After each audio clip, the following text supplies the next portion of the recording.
Good afternoon. I'd like to welcome everyone to the Subcommittee on Transportation and Public Assets and also the Subcommittee on Information Technology hearing today, and this meeting will come to order.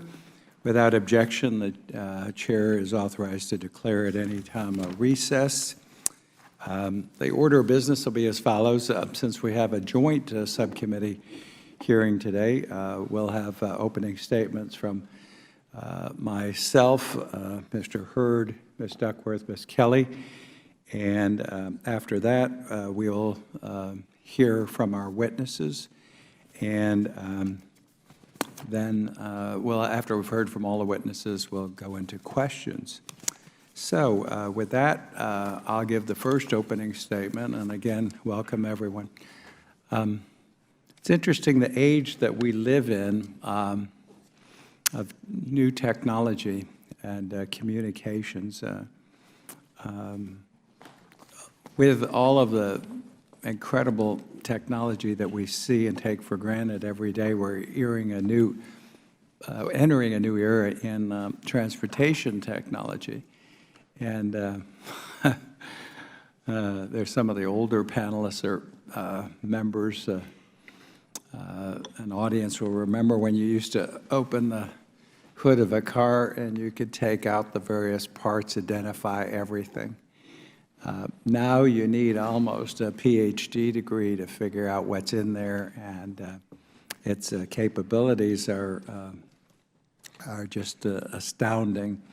A lot of safety features in cars we didn't have before, but we today are going to address the issues relating to, again, what we call the Internet of Cars, and look at some of the implications of that technology. And I think some of this was highlighted just some time ago when I guess it was a Jeep vehicle was hacked.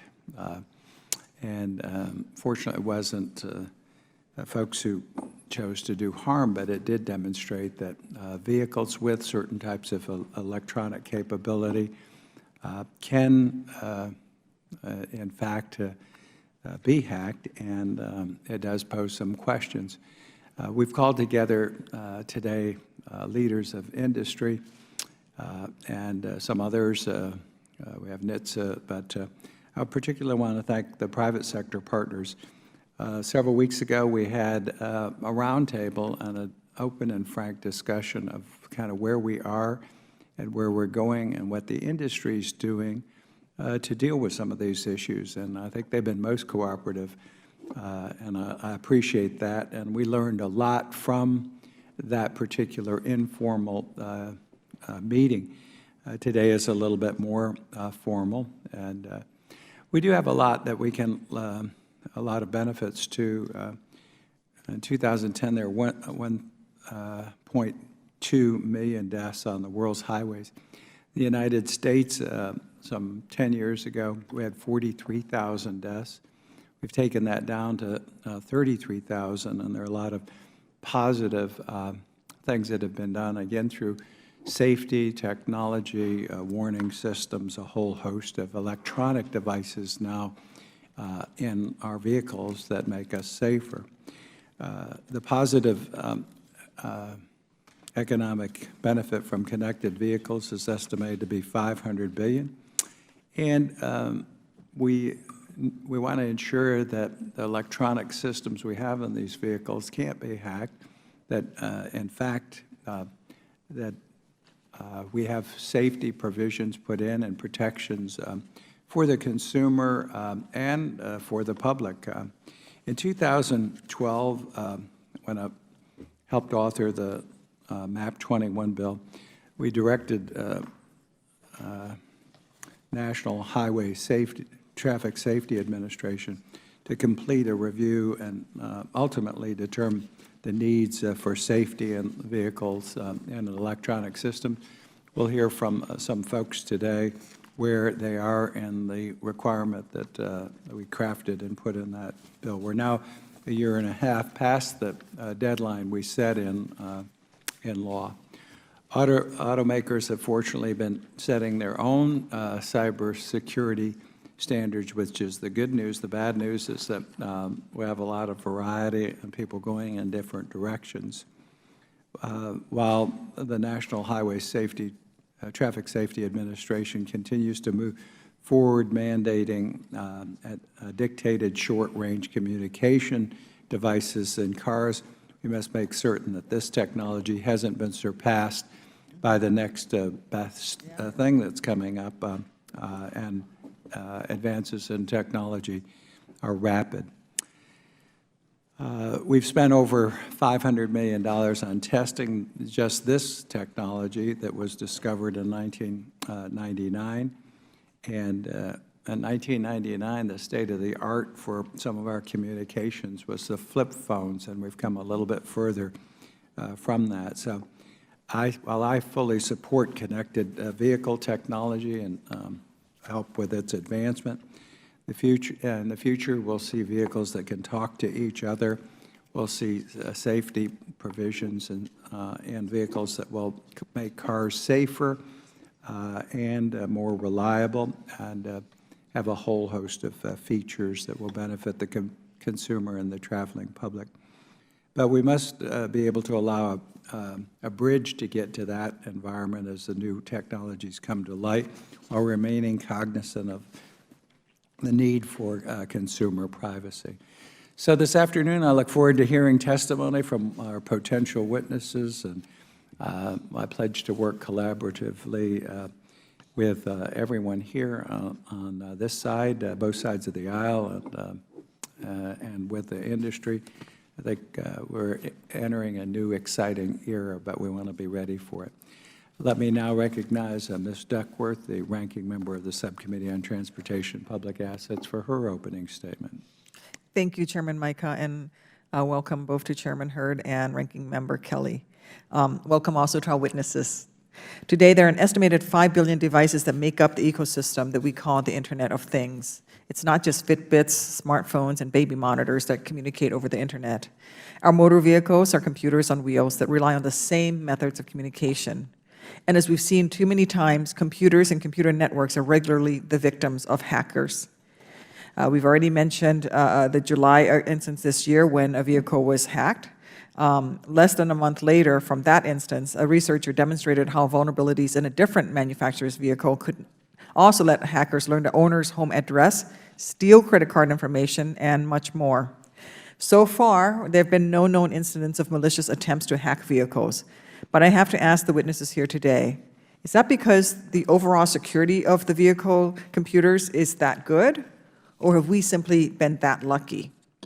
Congress gave the National Highway Transportation Safety Administration the responsibility to regulate cybersecurity in vehicles, but manufacturers and suppliers are in the best position to identify weaknesses in their own products.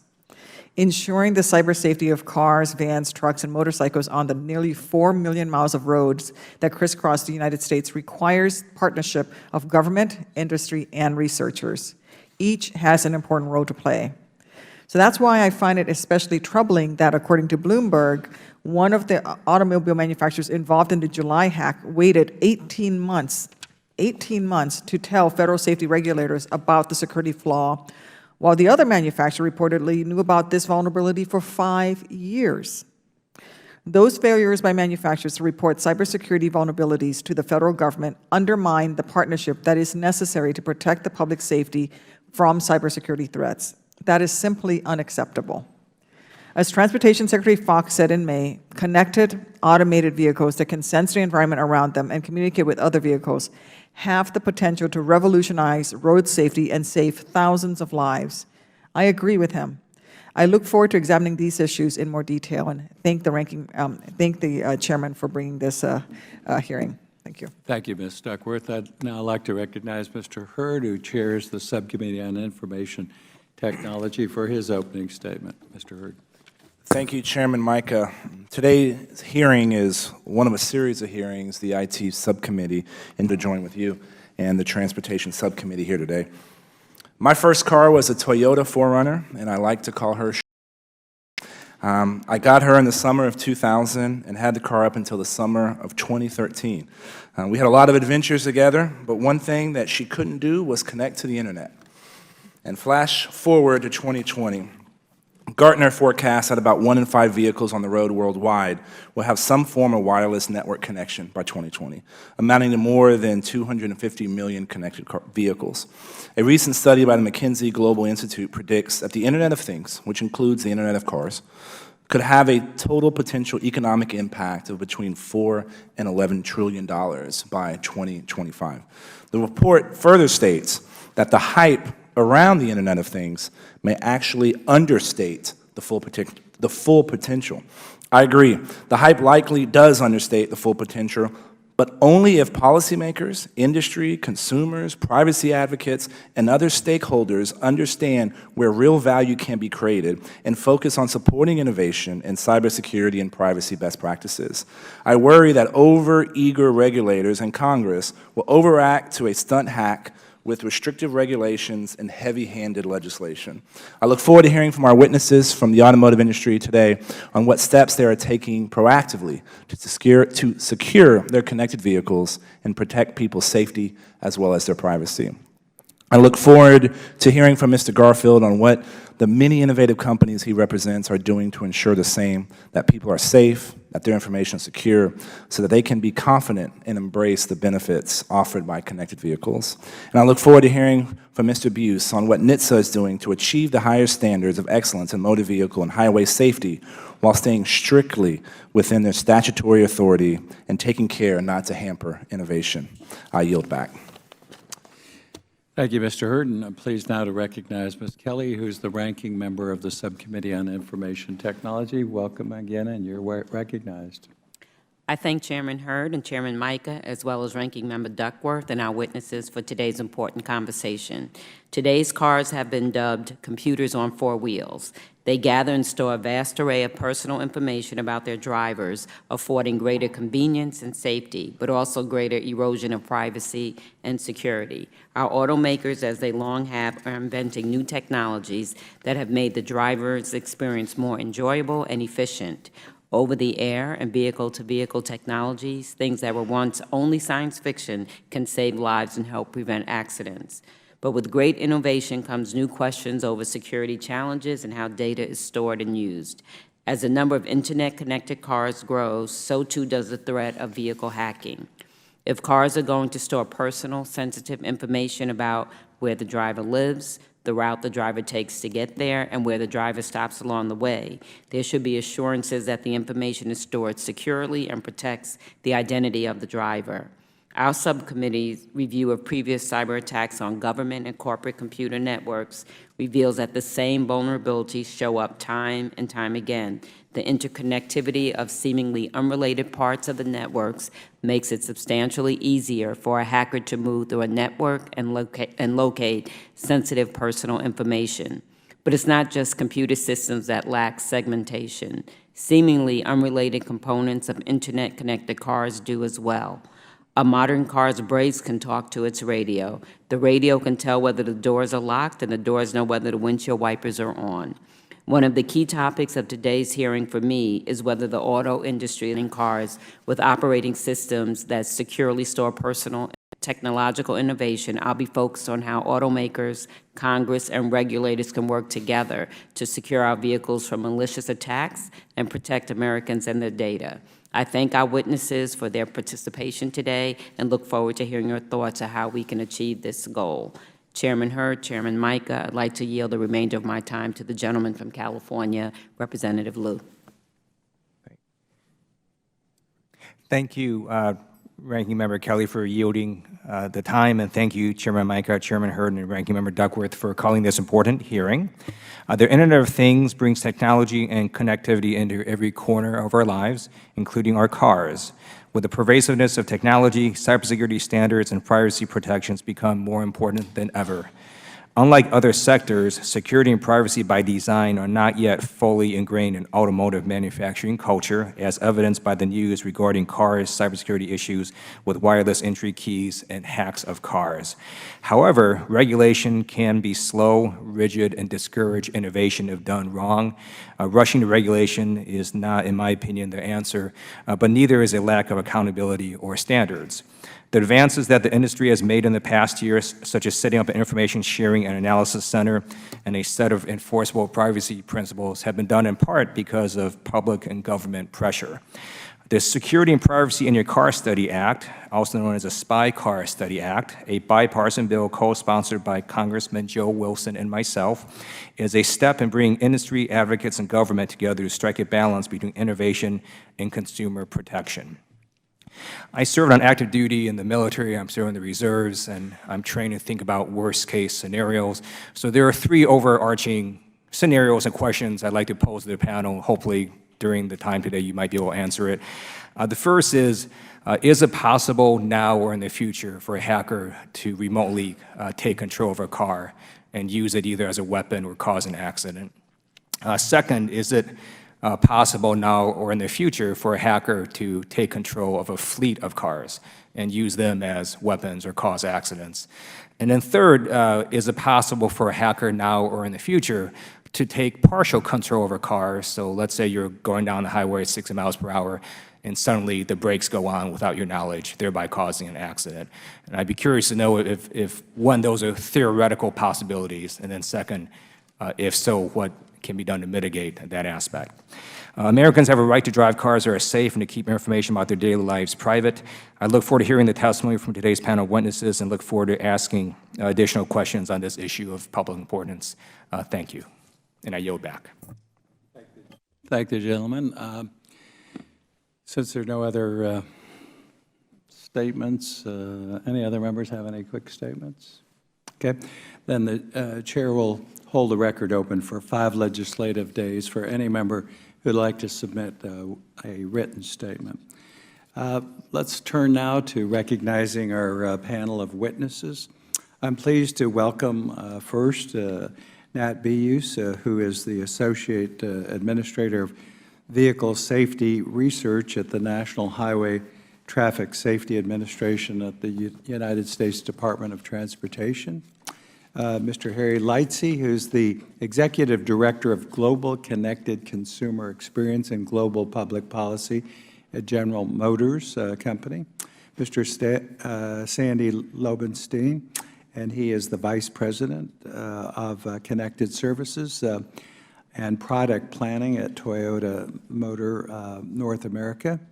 And Mr. Darmid O'Connell, and he is Vice President of Corporate and Business Development at Telsa Motors Incorporated.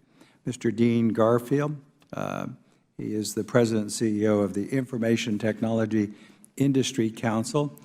And finally, Ms. Kalia Barnes, and she is the Associate Director and Administrative Law Counsel at the Electronic Privacy Information Center.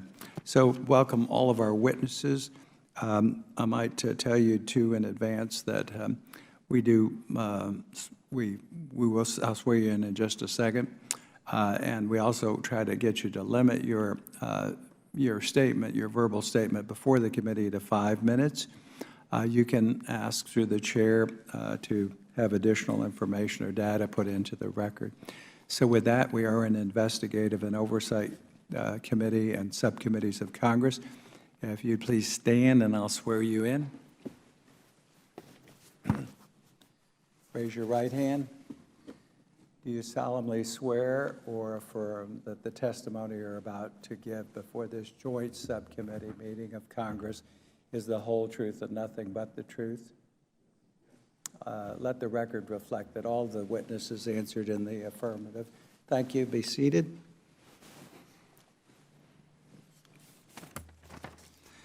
Okay, well, we'll go right to our witnesses, and let me start first with Mr. Bius. Welcome him back again, and all of you, and thank you for your cooperation today. And he is the administrator of the Vehicle Safety Research at National Highway Traffic Safety Administration. Welcome, and you're recognized, sir. And y'all bring the mics up as close as you can so we can hear you. Good afternoon, Chairman Mica and Hurd, Ranking Members Duckworth and Kelly, and members of the subcommittees. I appreciate this opportunity to testify about how the National Highway Traffic Safety Administration, or NHTSA, is addressing emerging challenges associated with new connected vehicle technologies.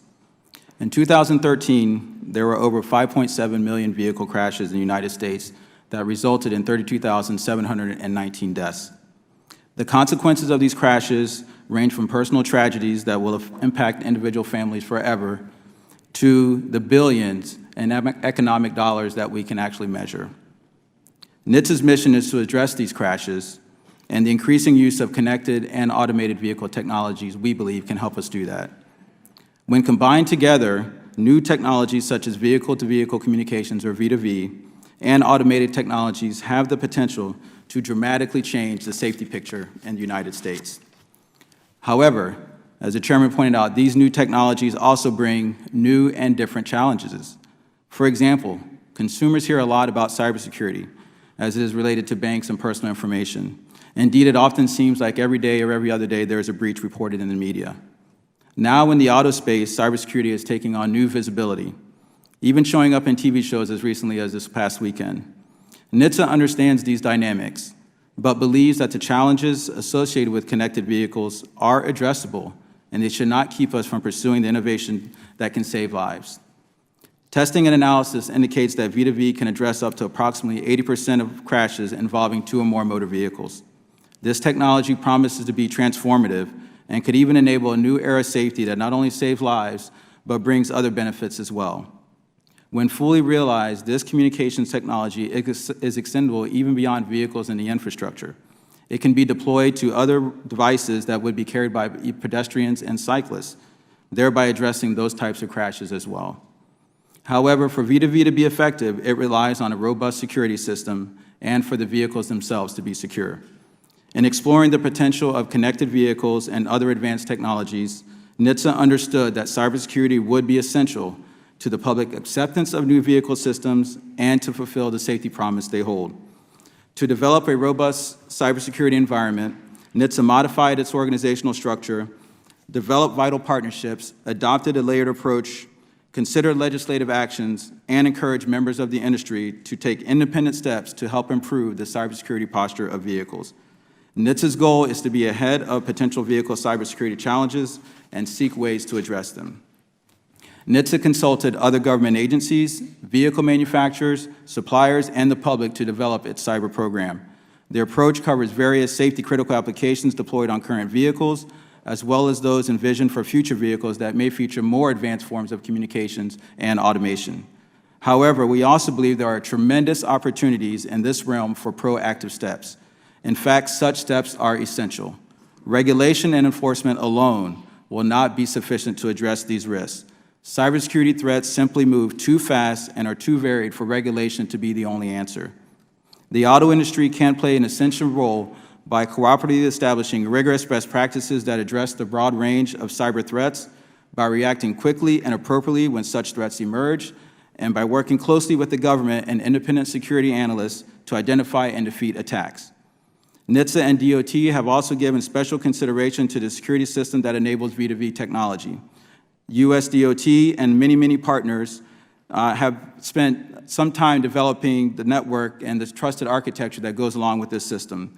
While we have made significant progress, we believe that more testing is necessary, and we plan to undertake that work. The trust aspect of this system is based on PKI. Though extensively used today, NHTSA actually tweaked the design to balance security and privacy. We take consumers' privacy very seriously, and in the context of our notice of proposed rulemaking on vehicle-to-vehicle communications, we will address privacy as it relates to that system.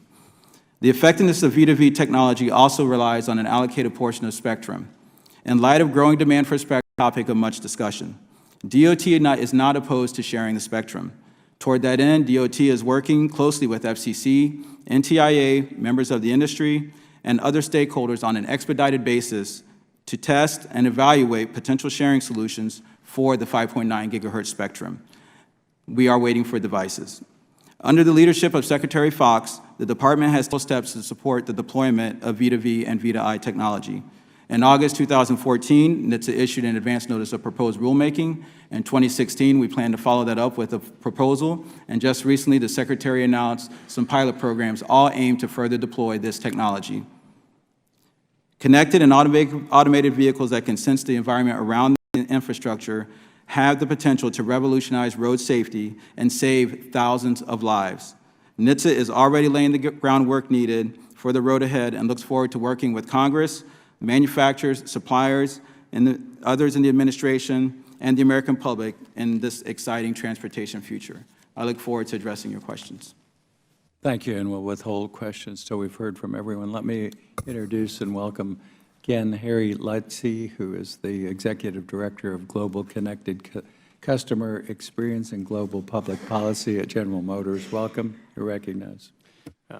Thank you very much, Chairman Mica, Chairman Hurd, Ranking Member Duckworth, and Ranking Member Kelly. And thank you for the opportunity to testify before your subcommittees. In the roughly 100 years of its existence, the automobile has impacted American life in ways unique to any other machine.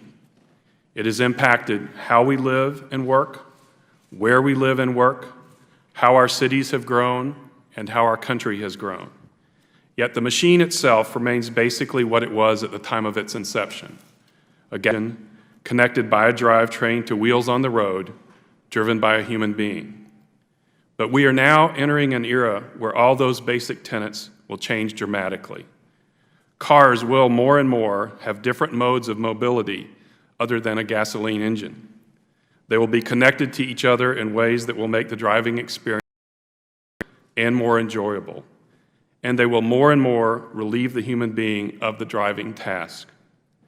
Because we know that humans are fallible and will have crashes in cars, the automobile industry and the National Highway Transportation Safety Administration, or NHTSA, have spent the last half-century designing and building automobiles to be safer when they crash, with innovations like seat belts, airbags, and crumple zones. Today, we are designing and building automobiles to avoid collisions entirely, with technologies like forward and rear collision warning, backup cameras, lane keeping, and blind spot warnings. Increasingly, these technologies allow the machine to assist in the driving task itself when the human driver does not react appropriately or quickly enough to prevent a crash. Soon, technologies like vehicle-to-vehicle communications will be deployed with the promise to impact over 80% of the crashes on today's roads. The savings in terms of lives saved, property damage prevented, medical costs, and congestion will be enormous. At General Motors, we're moving quickly to take advantage of these innovations. We are the first automobile manufacturer to build connectivity into our vehicles, and GM owns 1 million customers connected on our 4G LTE broadband platform. We have deployed many advanced safety technologies into our vehicles, including announcing the deployment of vehicles with advanced rear-view mirrors, and we are the only automaker that has announced a commitment to deploy vehicles with V2V technology with our Cadillac CTS model next year. However, we must acknowledge that with change comes challenge. We must deploy these innovations in the safest manner possible. We must commit to our customers that we respect their privacy and will protect their information. Our automobiles contain software that may have vulnerabilities that bad actors could exploit to threaten our customers' safety and privacy, and we must do all we can to prevent automobile hacking. We must realize that we are competing with other technologies for the use of scarce resources like spectrum. We must be able to use these resources in an efficient manner so long as that use does not interfere with the safety-critical mission of our systems. If we have the freedom to innovate within these parameters, the promise of the future cannot be imagined today. Thank you, and I look forward to your questions. Thank you, and we'll now hear from Mr. Sandy Lobenstein, Vice President of Connected Services and Product Planning at Toyota. Welcome, and you're recognized. Thank you. Good afternoon. It's an exciting time for the auto industry. More vehicles are being connected and outfitted with advanced safety features and onboard connected safety services, as well as infotainment systems, and we have the ability to interact with these from a smartphone. The truth is, though, that we are only at the beginning of the beginning. The connected car of the future will far surpass the connected car of today with its features and capabilities. To address questions about the use of vehicle data, the auto industry came together and developed privacy principles for vehicle technologies and services.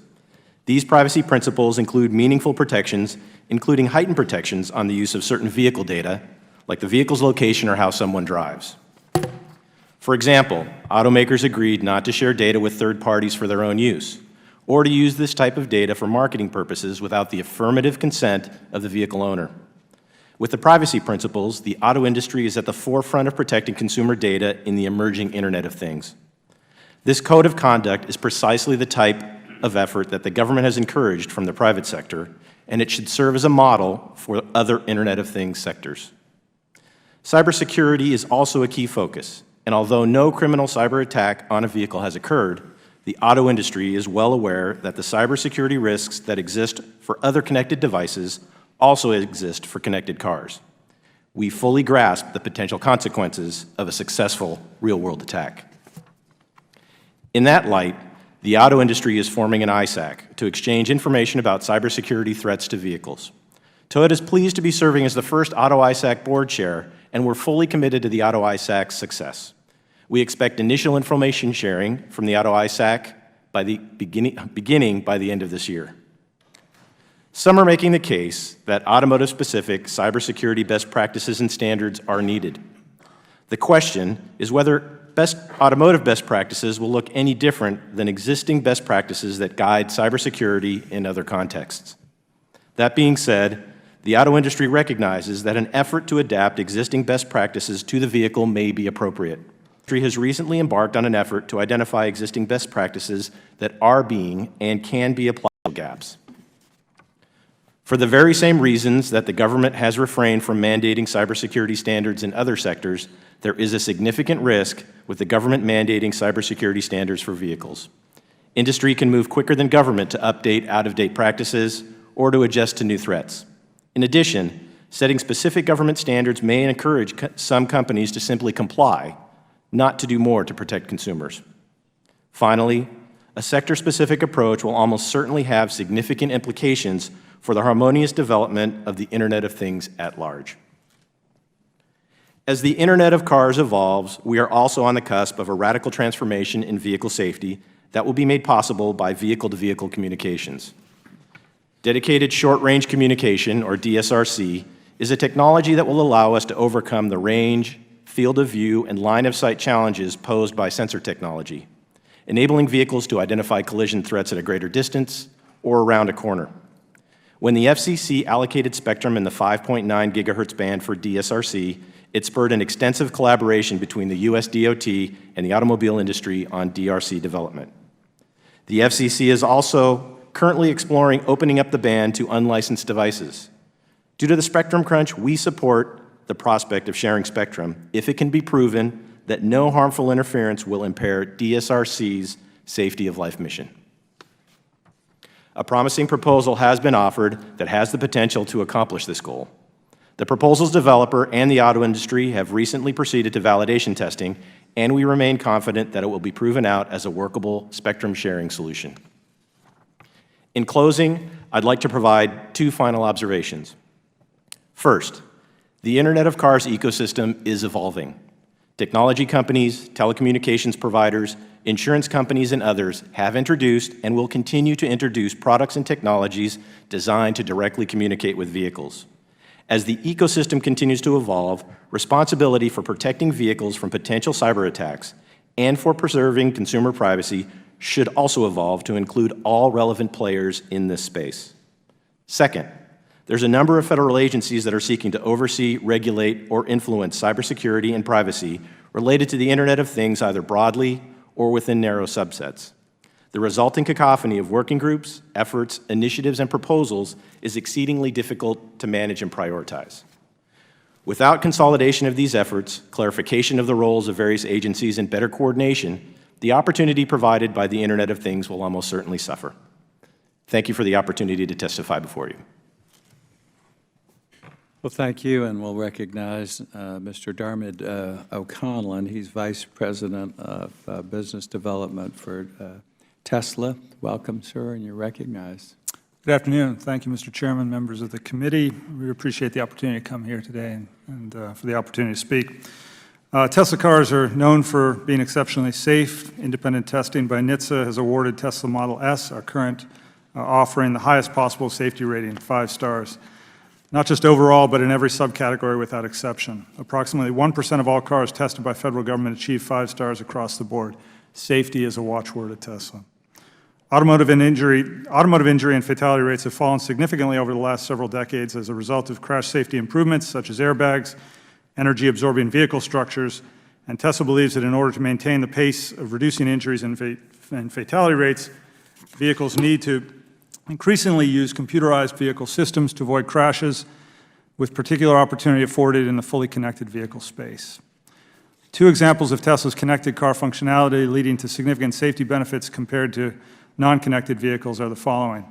The first would be automatic emergency braking, a vehicle feature which attempts to avoid accidents by applying brakes when a collision is believed imminent. Tesla is one of 10 vehicle manufacturers who have committed to making this a standard feature in all vehicles, and Tesla has already delivered on this promise. The same connected vehicle technology is applied to Tesla's autopilot functionality, where improvements are constant as vehicles effectively learn from varying road conditions and share those learnings with the entire fleet through connectivity. Several studies demonstrate that uptake rates of recalls in general are about 70%. That is to say that for a given vehicle fault that warrants a recall, about 70% of the vehicles affected will get repaired. Put another way, 30% of vehicles will be left driving around in contravention of federal safety standards or with a safety-related defect. Connected vehicle technology offers a significant opportunity for us to do better. Modern vehicles are heavily software controlled, and therefore software changes alone can often resolve a safety issue. In late 2013, Tesla became aware of a potential hazard believed to be related to incorrect third-party receptacle installation and wiring. After a rapid investigation, a vehicle software change was identified that was capable of detecting and solving the third-party fault.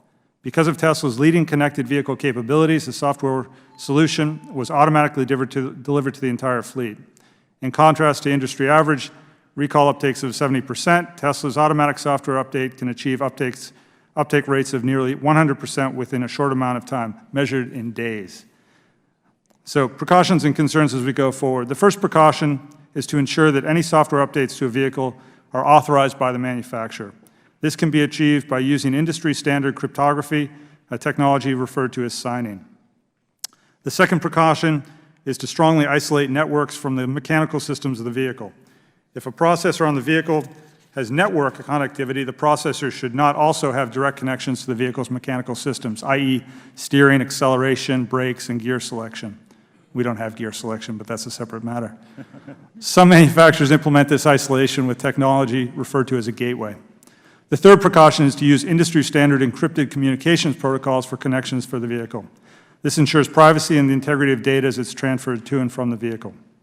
With respect to regulation, we're in a period of rapid innovation for automotive safety. Tesla vehicle safety already significantly benefits from investments in vehicle connectivity. We expect innovation and success in delivering enhanced safety to only continue as the full potential of connected vehicles is realized. Overzealous or, in more particularly, premature regulation that does not allow for innovation or creative solutions can actually deter or block safety innovations, and as a result, any move in this direction must be considered carefully and only to the extent absolutely necessary in our view. Thank you again for the opportunity to provide this testimony. We'll welcome any questions. I'd like to recognize Mr. Garfield, and he's with ITI. Welcome, and you're recognized. Thank you, Chairman Mica, Chairman Hurd, Ranking Member Duckworth, Ranking Member Kelly, members of the committee. On behalf of 65 of the most dynamic and innovative companies in the world, we thank you for hosting this hearing. It is perfectly timed before 42 million Americans get on the road to engage in their Thanksgiving commute, and I would suspect that 5 to 10 years from now, the cars in that commute will look quite different. And so I'll focus my testimony on that issue, which is the transformation that's occurring, the innovation that's taking place in that space first, and then second, what we're doing to ensure that we accelerate deployment, but in a secure and safe way. It's often said that it's difficult to appreciate history when you're experiencing it and living in the middle of it. But from my conversation with our companies, we're living in an innovation renaissance. The convergence of almost ubiquitous broadband with exponential improvement in computational processing, as well as with low cost and almost unlimited storage, it's transforming mobile computing. That includes the original mobile technology, which is the car. We see that manifested today in advanced driver assistance systems, whether that is the adaptive cruise control or automatic braking, which I have in my car, which has prevented accidents on multiple occasions. We'll see that in the future in what the other panelists have mentioned, whether it's vehicle-to-vehicle or vehicle-to-infrastructure communication or in autonomous vehicles. Our companies are working hard at deploying technologies to make those types of vehicles available sooner rather than later, whether that's dedicated short-range communications, advanced LTE, or 5G wireless. As a number of the panelists has noted, it is early days yet, and so it's impossible to tell which technology will work most effectively. What we do know is that there will be radical, transformative improvement in safety, access, as well as how we view our cities. The other panelists have spoken about some of the safety issues, so I won't repeat that. But think about all of the people today who aren't able to drive because of a disability or because they're too old or because they're too young. Through connected vehicles or autonomous vehicles, those people will have access to transportation in a way that they don't today. Similarly about cars being parked all the time, the way we think about our landscape and our cities will change dramatically. Our companies are investing billions of dollars to bring that to the market sooner rather than later, and are on this panel in order to make that possible, and as well working with the public sector to enable that. A big part of our work is ensuring that consumers have confidence in the safety and security of those vehicles. And security will become even more prominent in the future. For us, we have long experience working on security issues, particularly cybersecurity, whether it's protecting networks from the network edge to the cloud and everything in between. And increasingly, the norm is security by design, which is building in robustness, resiliency, and redundancy at the software and hardware level so it's not a latch-on later on. What that means is you can actually build into a chipset the encryption protocols to protect unintended encroachment, as well as the ability to adapt if that encryption is circumvented. We have found it quite productive to work with NIST in advancing that work. NIST has taken a collaborative approach in working with the public and private sector working together in coming up with a framework of standards and best practices while allowing sufficient flexibility for innovation. There is still work left to be done, and that speaks to the role that Congress can play. A number of the members of the panel have pointed to the number of efforts and initiatives that are being undertaken in this space. Congress can play an important role in bringing order to that cacophony, as Mr. Lobenstein identified. Second,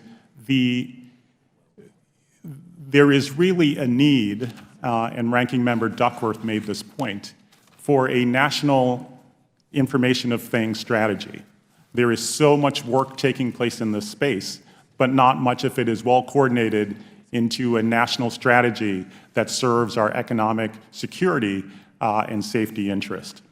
Finally, once we look at what's being done and develop a strategy, there is an appropriate place for regulation to deal with market gaps.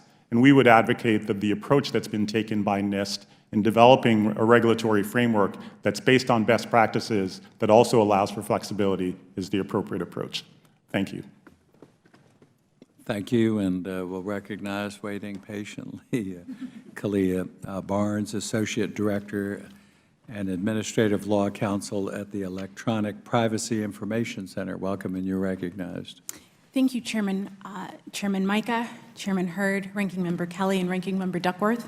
I'm Kalia Barnes, Associate Director and Administrative Law Counsel for the Electronic Privacy Information Center. EPIC is an independent, nonprofit research organization focused on emerging privacy and running the hearing today and for taking time to consider the important privacy implications of the Internet of Cars.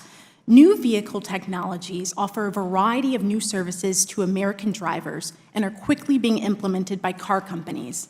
But these new technologies, typically based on internet connectivity, also raise substantial privacy and security concerns that Congress needs to address. As cars become more technologically sophisticated, they collect a lot of personal data, including physical location, destinations, text messages, and phone records. Most car companies and other companies, including Google, fail to inform consumers of their data collection, and few give consumers true control over their data. Auto companies also use personal driving information for various but vague purposes, which leaves consumers in the dark about who has access to their information and why. This information is often retained for years, if not indefinitely. The very real possibility of remote car hacking poses substantial risk to driver safety and security. Connected cars can be remotely hacked and controlled from anywhere in the world via the internet, where hackers can take control of various features, including brakes, steering, and car locks. Wireless hacking can also provide access to the car's physical location using built-in GPS navigation systems, which can facilitate crimes such as stalking, harassment, and car theft. Congress must enact meaningful safeguards to protect privacy and security in the Internet of Cars. Last year, a group of 20 automakers, including General Motors and Toyota, signed a voluntary pledge for privacy and security. While the pledge is an important first step, it is no substitute for federal baseline privacy and data security regulations. The pledge fails to provide essential privacy protections, lacks any meaningful enforcement, and supports the status quo of the wholesale collection of sensitive driver data.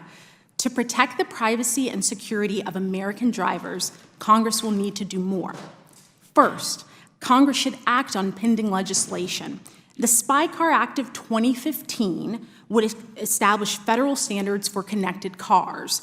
The act empowers NHTSA, in consultation with the FTC, to develop cybersecurity and privacy regulations for driver data. The Spy Car Act provides a good framework for meaningful safeguards.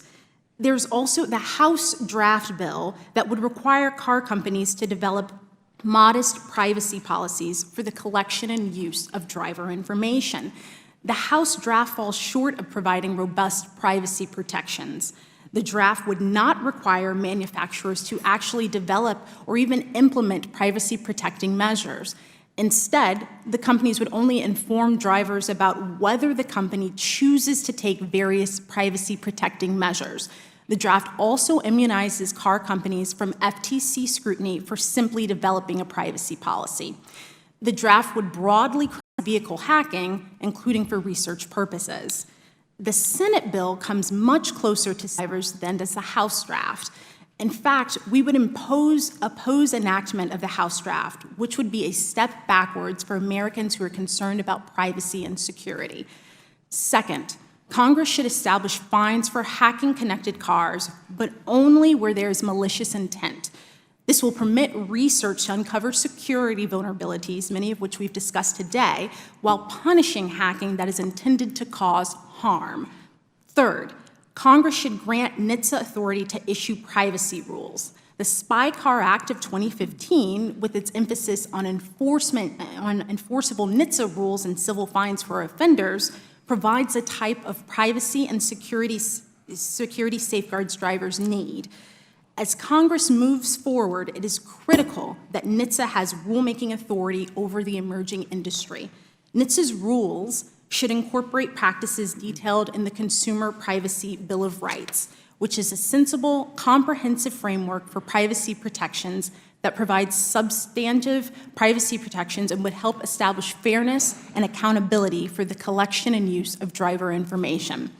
Every day, without car privacy and safety protections, places countless drivers at risk of having their personal information, or worse, their physical safety, compromised.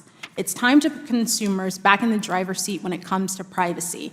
Congress must act swiftly to combat the current and future privacy threats posed by the Internet of Cars. Thank you for the opportunity to testify this afternoon, and I would be pleased to answer your questions. Well, thank you, and I'll thank all of our witnesses, and we'll go right into questions. Well, first, let me get to Mr. Bius with the National Highway Traffic Safety Administration. In 2012, when I helped craft the MAP 21 legislation, I put a Section 31402, Electronic Systems Performance, and it said specifically not later than 2 years after the date of enactment. That was July. I'd give you August of 2012 that the Secretary shall complete an examination of the need for safety standards with regard to electronic systems and passenger motor vehicles. Then it has a couple of criteria. It says, upon completion of the examination, the Secretary shall submit a report to 2 committees. And I see I screwed up. I should have put the Department of Transportation in here too, because they don't have one, but we have Commerce, Science, and Transportation of the Senate and Energy and Commerce in the House. Have you completed that report? No, Mr. Chairman, that report is still under review. What we have done, which is unprecedented, which was we input the entire research program that we developed in consultation with other government agencies, the private industry, et cetera, out for public So comment. it's not, I mean, No, I it's guess not. I just put these things in law and then we just forget them, but it should have been July. We give you August of 2014. Ms. Duckworth, isn't this 15 in November? Okay. So we're a little bit behind? Agree, it's Yeah. taken way too And long. is there a draft? There is a draft that's entering Because I tried to get a review. draft from the committee, and they said they did not have one. This is from the, either of the committees. Can you submit to the joint subcommittees here a draft? I'm not sure if I can, but we will take that back. You're not sure if you can. The work that has been done, that my office was responsible for, the 4 engineers Yeah, that well, worked I on it, think, we want to see it. You can, and you will, and we'll have it here within 10 days, okay? All right, that's the way we operate here. So you didn't comply. We don't have any penalties now, do we, if someone hacks a vehicle, Ms. Barnes? That is correct. Yeah, so the law is still pending. You favor the Senate side as far as privacy, your testimony. But we've seen that they can be hacked. That's also correct, That is also right? correct. Yeah. And so far, no one with intent has hacked, but you could probably stop an engine. You could disable brakes or steering because all of those have electronic components. Would that be a good assumption? I'm not technologically competent, but. That is correct, Chairman. You would Okay. be able to disable those features. So they haven't acted and Congress hasn't acted. I have to put blame also on us. Then we gave a lot of money, maybe not. If I may. Yes, go right ahead, Mr. Garf. To suggest the implication of that colloquy suggests nothing is being done, when in fact much is being done. Well, it's not that nothing's being done. We give Particularly on certain- cybersecurity. We give certain directives. I was going to get to the question of them working with you all both, and you did talk to NIST, Correct. which set standards and had pretty good report back, and NHTSA, both. Everybody has participated. Have you participated, Mr. Lightsey, with them? Yes, Mr. Chairman, we embrace the NIST framework. We've adopted that into our regular With practice. both of those federal agencies or with the private sector group? We've had discussions with NIST and with NHTSA. Okay, and you, Mr. Lowenstein? Yes? Yes, we've Okay. also had discussions. Mr. To be factually perfectly accurate, I'm certainly, we are absolutely involved with NHTSA on an ongoing basis. I can't testify to the involvement with NIST. Okay, just want to find out. And again, I commend you for coming together as an industry and working, and I don't want to imply that nothing's been done. But my job is to give certain directives to agencies and then see if, I'm not here just, to look good. I know I do, but. Yes, you do, Mr. Chairman. But my job is to hold their feet to the fire. And when you put something in law, some of the newer members will find around here, you could put it in law. I put things in law 3-4 times and they still don't comply, but we won't go there today. Okay, we gave you a lot of money. We spent about $500 million on taxpayer funds testing the dedicated short-range radio communications devices. What's NHTSA currently doing to address the potential issues with security credential management system? Where are we on that? Those funds are not NHTSA funds. Those are the JPO funds, Joint Program Office funds. Is that under you? Or? That is not under me, sir. Who's it under? It's under the Joint Program Office, which is now part of the Office of the Secretary. I can't tell you But it's under DOT. It is under DOT, Yeah, yes, okay. sir. So I can give you an update. Under on what you, it's under DOT. But they've had $500,000. What's the result there? Sure. So what we're doing, what the department is doing is putting sort of hardware behind that system. I alluded to it in my testimony. What's been done to date has been a lot of hard work with a lot of smart people coming up with the design, but now we feel we need to actually build this and operate it to see what are the vulnerabilities in it and do some large-scale testing. Do you have any idea exactly where? I'm told that some of what you've done, we're really actually slid behind sort of the advances in technology. And how much more money, how much more time will it take? Do you know? I think that's exactly why the Secretary of Transportation has committed to putting this technology out for public comment as part of a NHTSA proposal in 2016. So that's not till next year? I guess in 2 months or so, we'll start 2016, but that is the goal. He asked us to accelerate that rulemaking, which we have. Well, we spent a lot of money, and we don't see a lot of progress. And when would you have your final report, the report that I requested here? It's in draft. You're going to give us the draft. When will you have that finalized? I can get back to you on the record on that, sir. Within the next 10 days? Absolutely. Okay, I want a date, a firm date. Absolutely. And then I want it made part of the record, okay? Absolutely. Sorry. Don't mean to be, demanding, but. Sir, I understand your frustration. Okay, again, we try to act responsibly, and we expect the agencies to do the same thing. So right now, just my final question. Cars can be hacked with electronic systems.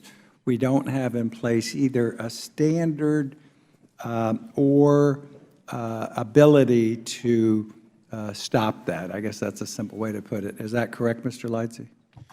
Mr. Chairman, thank you. GM has invested a lot of time and effort into making it as difficult as possible to hack into cars. As I indicated, we've embraced the NIST framework. No, that's an individual effort. We applaud you for that. But my question is, we really don't have a standard. We don't have the ability to prevent that develop, do we? We have the ability to implement things as a business, which is what we are doing. So your cars can't, General Motors cars can't be hacked? I can't say whether they can be hacked or not. I can say that we are making them as difficult as we possibly can. Okay, but that's your individual, and I'm asking about, do we have a standard? We don't, that I know. Mr. Lobenstein? Yes, Mr. Chairman. I think we are trying to be proactive. But again, the question was, and I applaud each of you, and Tesla, that's wrong, but Tesla will tell us they're 5-star and all of that. But my question was, is there a standard developed and is there a protection in place? The answer is for you. We have actually begun working as an industry to establish but we don't cybersecurity best we don't practices. have that in place. Mr. O'Connell. I'm unaware of an industry standard. The one thing I would add, sir, is that there is a difference between sort of hard access hacking and wireless hacking, and that's something we've seen the former, which is people with access to a vehicle then being able to modify certain access. So certain- hard access can, Hard access hacking has happened in isolated cases.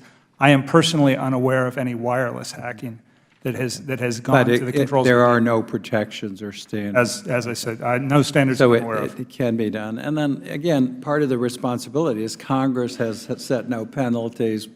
We haven't held the agency's feet to the fire. I'll give you last word, Ms. Barnes. Anything you want to comment? Sure. I will just point out, and it's on our written testimony, key examples of computer scientists and other researchers finding ways to wirelessly hack into vehicles.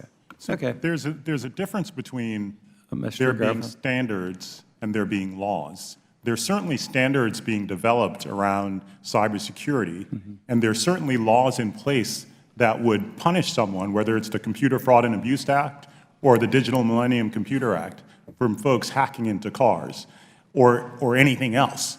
The question is, are there laws mandating particular standards? And I would argue that mandating a particular standard would be the absolutely wrong approach. Well, we don't have that, but we still don't have industry-wide standards or protections.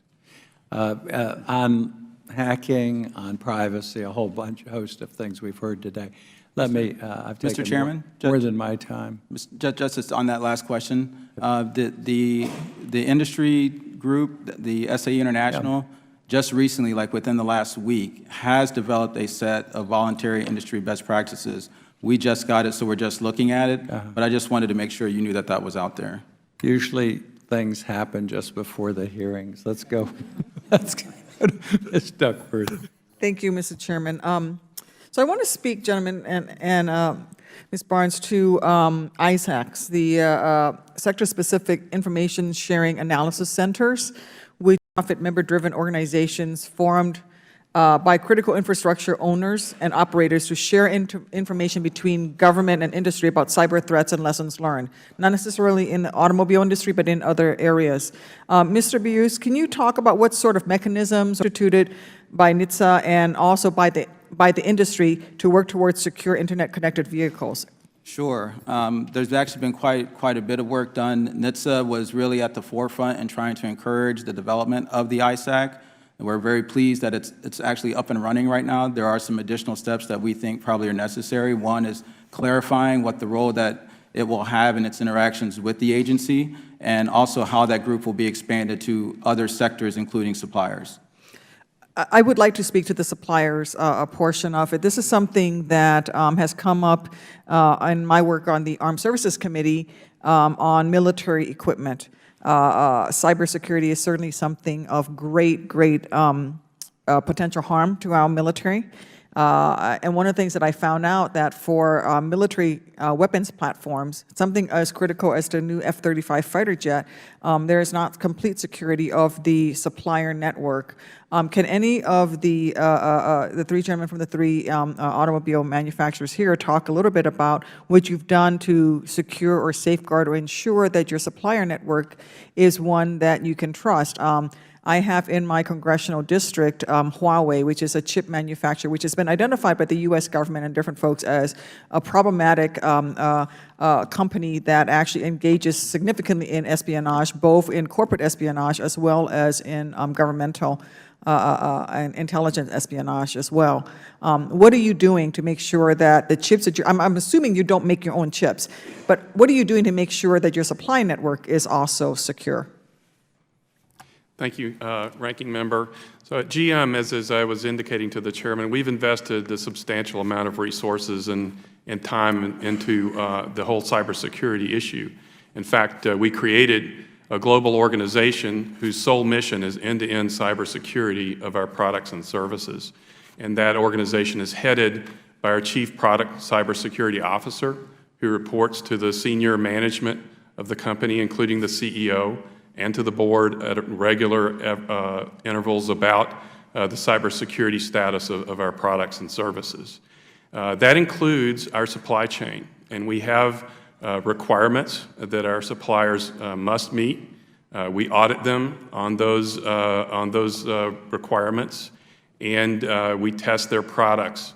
And we have those products as part of, we certainly embrace security by design. So from the very beginning of the design of those products all the way through to production. Those products are tested by both internal and external experts.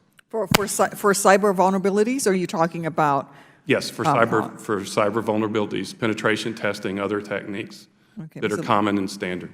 Mr. Lobsenstein and then Mr. O'Connell.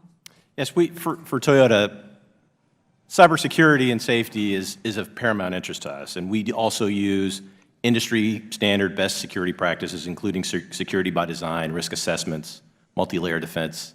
Even in our telematics group, we have our cybersecurity team embedded in our activities from the day that we put pen to paper on a strategy 4 years before a product's launched, through development, through engineering, and even through the operations. One thing I also wanted to mention is that in the Auto ISAC, we've also invited our automotive suppliers to participate in that. So we are bringing them in that ISAC so we can share information with them as well. Mr. O'Connell. Yeah, a couple of thoughts. Many of the things we do are consistent with what my colleagues have just mentioned with respect to looking at cybersecurity and the general robustness of the system. A couple of things that differentiate Tesla. One is our concern based on being an industry leader in the electric vehicle space. We have a unique concern about the integrity of our operations because as a new industry entrant, we're uniquely subject to these risks. That said, we take a systems-level approach to, especially in our software development, but also on our vehicle side. So we have a much higher degree of vertical integration. Many of our software systems are designed from the ground up as a whole system, rather than relying on outside providers of software. With respect to our chip technologies, we are largely, to my knowledge, sourcing from domestic sources. But we are wholly, focused on the vulnerabilities as any Silicon Valley company would be. I'm out of time, Mr. Chairman. Thank you, Ms. Duckworth, and I always appreciate your insightfulness and your questioning. Now it's an honor to recognize my colleague from the great state of Texas, Mr. Farenthold, for 5 minutes. Thank you very much, Mr. Chairman, and appreciate the opportunity to be here. You pronounce your name Mr. Buse, is that correct? Yes. Okay, Mr. Buse. There's a huge amount of investment that automakers and U.S. tech companies like Google, Uber, Intel are making in autonomous vehicles overall and autonomous vehicle crash prevention technologies that don't rely on DSRC at all. What, if any, steps is NHTSA taking to support this type of innovation, which is one of the reasons the U.S. leads globally in intelligent transportation systems? So with respect to the automated vehicle technologies, we couldn't agree more. We think that there's a future for both connected and automated. So we're pushing hard on both. If you see recent examples by the Secretary on automatic emergency braking, for example, we just included that technology into our new car assessment program, which is one of the most visible programs at the department in terms of consumer information. The other thing we've done is we've encouraged industry to slowly make that technology standard, slowly by meaning trying to get to a place where they can offer that as a standard feature on all vehicle models without a regulation. And that was the September announcement that just happened. And so you can see we're pushing on those automated technologies. Likewise, on connected vehicle technology, we believe that it's a mandate that's necessary to get that market to go. So how are we going to tie this in with the proposal to mandate DSRC in all light vehicles? You're going to require these companies to put DSRC on top of their own technologies, and are we forcing a standard on folks that we may not be ready for?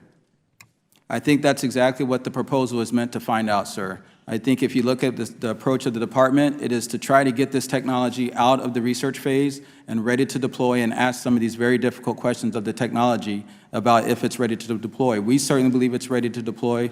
We believe the two technologies are complementary. They're not in competition with each other, and there's a role for both.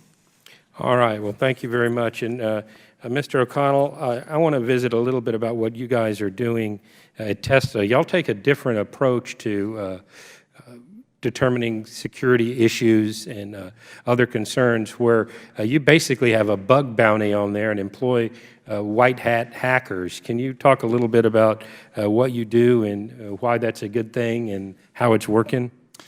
Sure. Our approach is really consistent with sort of software development, if you will, Silicon Valley approach to hardening software over the course of time, and it relies on a system of incentives whereby we encourage folks to test our system, both in professional and informal environments, and we reward them when they identify vulnerabilities. This is consistent with the sort of incentives and disincentive system that I think generally works in the human environment. But we find it works. It's worked very well in most software environments, and it's working very well for us as well, and allows us to rapidly identify problems and rectify them, and then through connectivity, as I mentioned before, implement the solutions. All right, and Mr. Busey, recently the U.S. on an international basis supported a global standard for DSRC in the W-band at 77 gigahertz, while we're looking locally at a whole different frequency range, around 50 gigahertz. Is this an example of one hand not talking to the other? Wouldn't we be better off with one international global standard?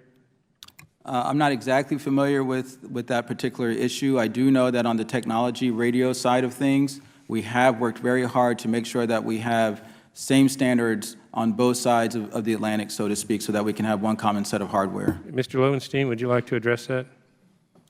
So we fully support the idea of spectrum sharing. There has been some deployment actually in the Japanese market near the 5.8 gigahertz band. We also think it's important to protect this bandwidth within the United States because DSRC provides life-saving services, and we need to make sure that Well, is there a technical reason it's not going to work at 77 gigahertz like the rest of the world is talking about? I'm sorry, Mr.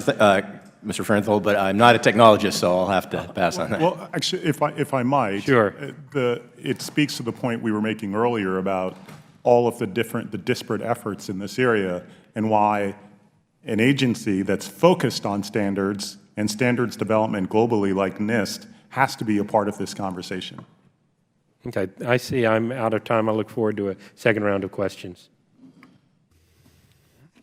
Thank you, Congressman Farenthold. Now I'd like to recognize the ranking member of the IT subcommittee and my friend from the great state of Illinois, Robin Kelly, for 5 minutes.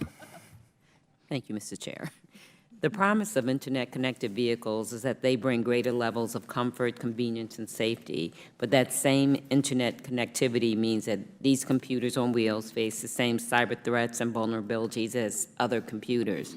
Mr. Garfield, given the volume of successful compromises of corporate and government networks, in your estimation, how likely is it that we'll see hackers instead of just researchers succeed in hacking connected cars, and especially in light of Ms. Barnes' testimony? It's hard to predict the future, but I think the likelihood is real and that it is likely. I think the information that Mr. O'Connell shared about the approach in the software industry on taking an agile approach where we adjust continually, we're testing continually, and integrating security and privacy by design with redundancy, resiliency, and robustness, so we're not compromised completely, is the proper approach. Is there anything that keeps you up at night, any scenario that concerns you the most? Generally, I sleep quite well, but I think part of my worry is that all of the great things we've been talking about will be a dream deferred because our policy apparatus won't be as agile as our software development to keep up with these shifts. And so I get the instinct to act, and we should act. What we're suggesting is that we act in a strategic, coordinated fashion that ensures our shared interests are achieved. Thank you. And Mr. O'Donnell, Mr. Lowenstein, and Maxey, is there, when you think of new features that you're adding to your thing, not that you would do it on purpose, but that you're adding that you think could be negatively compromised as you're getting more connected, I guess? Yeah, so as we've said, we certainly embrace all the tenets that Mr. Garfield has spoken about, and we incorporate security by design, defense in depth strategies throughout our review.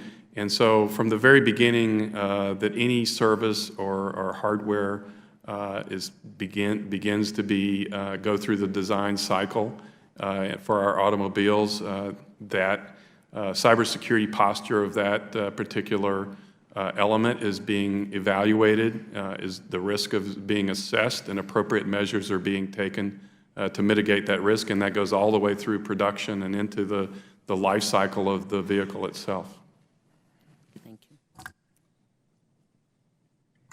For Toyota, the safety and trust of our customers is paramount. And as I mentioned before, on the telematics side, we employ the same cybersecurity best practices that have been mentioned here today. We include our cybersecurity experts from the very beginning, and they provide feedback to us that we implement. And I think as we go forward, we'll continue to expand on that. And we also look forward to working as an industry to develop cybersecurity best practices that we can all employ. You didn't ask me, but I sleep well at night too, and for two reasons. One, I know that we are employing within Tesla some of the industry's best as far as developing new applications and considering important issues such as privacy and cybersecurity. The other piece that gives me peace at night is that we are working within a context, as Representative Farenthold referred to, of open innovation, whereby it's not wholly, the integrity of our systems is not wholly reliant on the capabilities of Tesla, but rather looks to resources outside of Tesla to improve the systems that we're developing and to rapidly implement those systems. Thank you. Lastly, at the beginning of your testimony, Mr. Buzzi, you talked about some of the statistics of people dying on the highway. But Mr. Garfield, your testimony references the tremendous economic and societal benefits that can be derived from autonomous and connected vehicles. In your opinion, what should Congress be doing and the federal government more broadly to ensure the potential of this technology is realized? What more can we do? Yeah, thanks for asking. There is certainly important work for Congress. There are so many different agencies that are working on the Internet of Things, and connected cars are a part of that. Congress can play a great role in bringing clarity on a path forward and filling gaps where they exist. For example, Representative Liu spoke about the SPY Act that's going through the House and trying to bring order to all the work that's going on. We think that would be quite valuable. Okay, thank you, and I yield back. Now I'd like to recognize the gentleman from North Carolina, Mr. Walker, for 5 minutes. Thank you, Mr. Chairman. About 5 or 6 years in the early 90s, I worked in the automobile industry on the retail side, and I can look back over those 20 years and see how much paperwork on the dealer side was required then to how much is required now. So the last thing that we want is more federal regulations on these men and women who are working hard to provide jobs out in the industry. So I do have a couple questions, though, to make sure that we're headed the right direction for Mr. Buse. What role, if any, in the Internet of Cars can only be filled by the federal government? I'd like to hear your thoughts on that. So one of the things we're doing is really trying to ensure kind of proactive steps from the get-go. It's been mentioned a couple of times about security by design. We think that's absolutely paramount. And one of the things we've been doing all along is we saw this coming from very far away, that in order to see the vision of the future with automated and connected vehicles, we really had to start focusing on that. And so we've been pushing and prodding as best we can to get that happening. Sure. In your opinion, do we really need an auto industry-specific regulator and auto industry-specific best practices and standards here, or is the National Institute of Standards and Technology voluntarily cybersecurity framework sufficient enough or the right approach? Can you address that? Sure. It might be all of that, sir. It really might be all of that. Right now, what we've concentrated is a kind of a two-prong approach with that. First is actually working directly with NIST to work with the auto industry on a set of best practices. But as a regulatory agency, we have to keep in mind that that is our job, and if there is a need to set a floor, we will do so. Fair enough. Let me switch gears here, but stay with you, Mr. Buse, for just another minute or two. Does the Federal Trade Commission currently have jurisdiction under Section 5 to police the privacy policies of automakers to the extent they collect customer personal information from these connected car devices?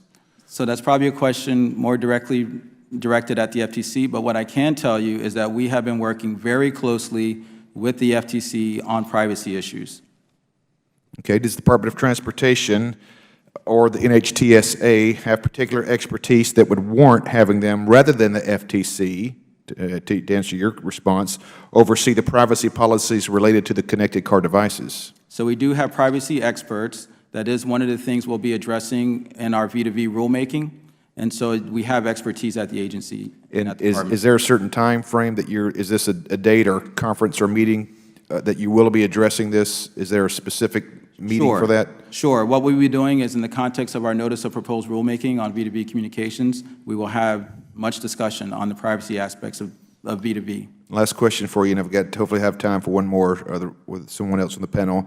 Most of the technologies that are in development are independent of the DSRC and do not rely on the DSRC.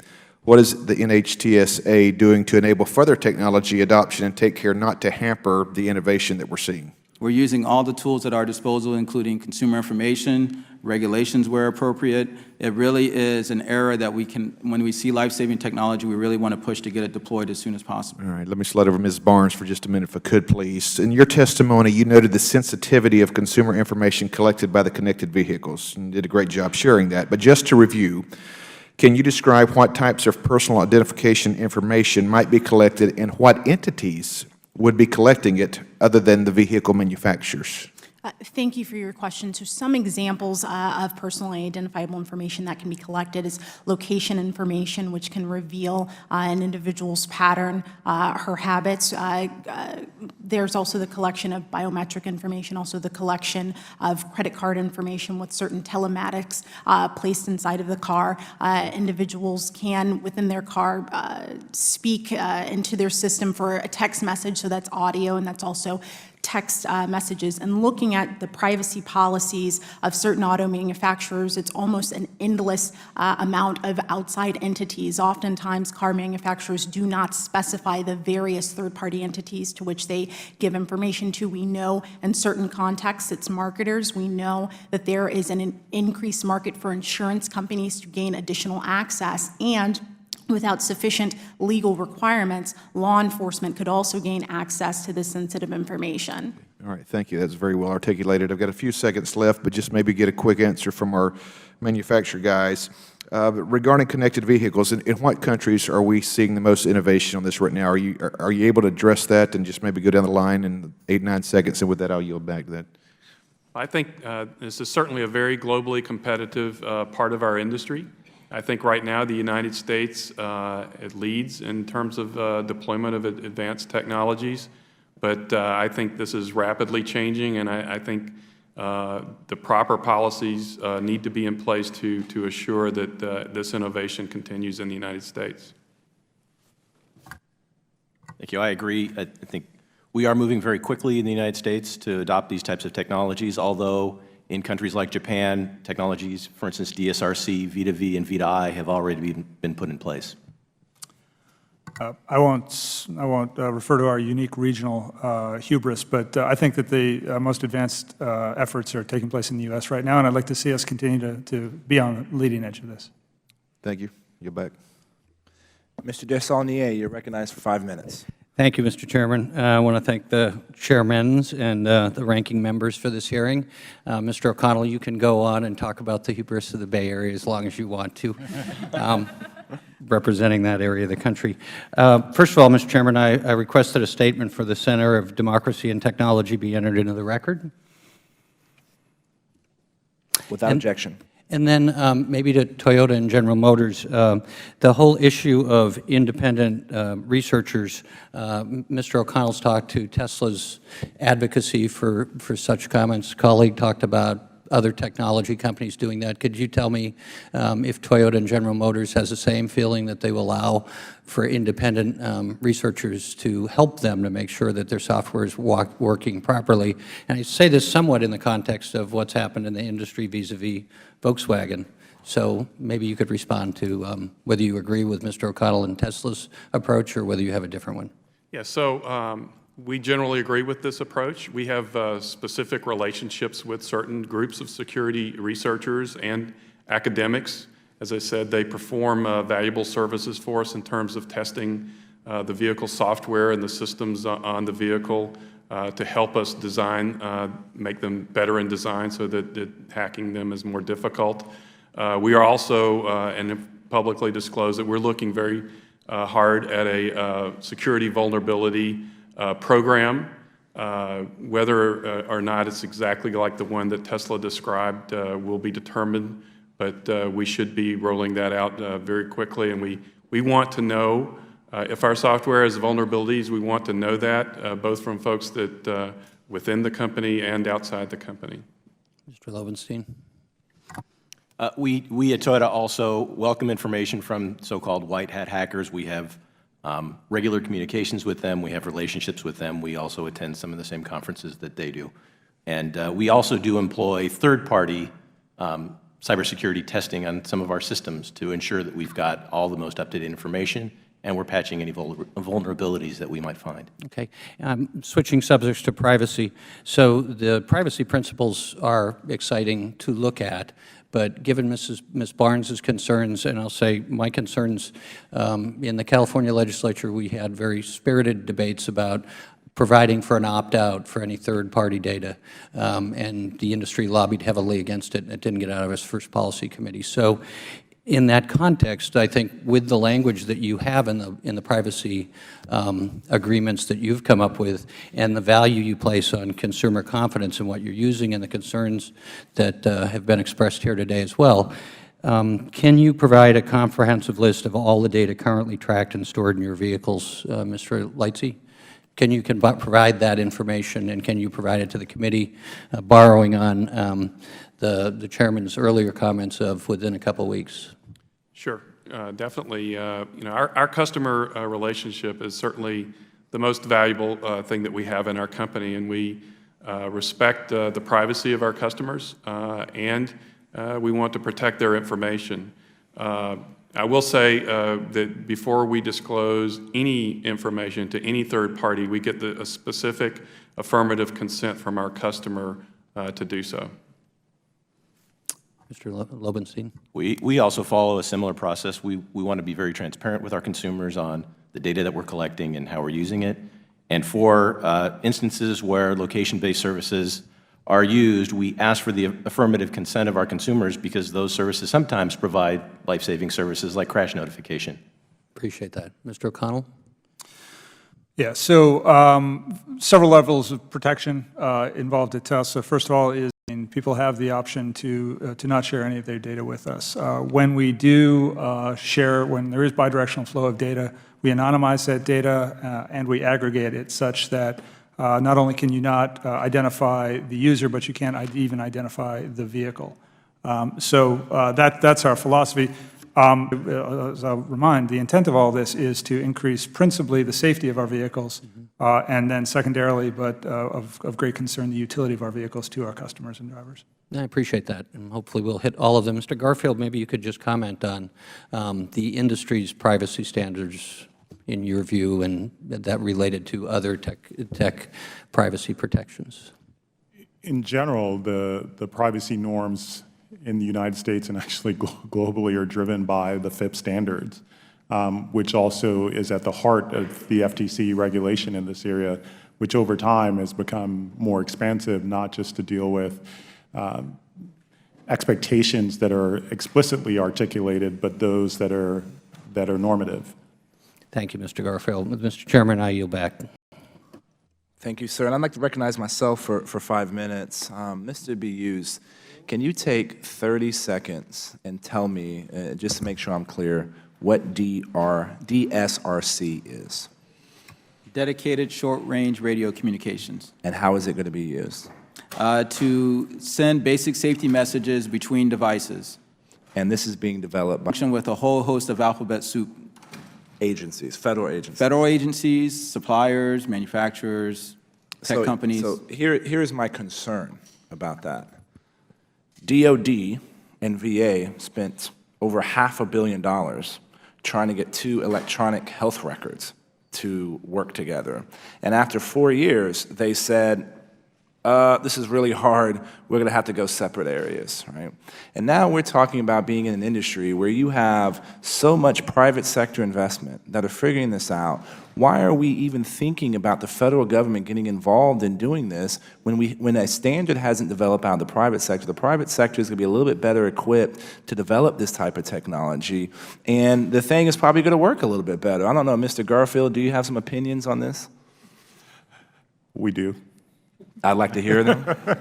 Our view is, and I shared it implicitly in my testimony, is that there are complementary technologies that are being developed, including advanced LTE and 5G, that we can't tell which is going to prove most effective. And so we think having the ability for all of those, including DSRC, to advance, but without a thumb on the scale, including the thumb of the scale of the Department of Transportation.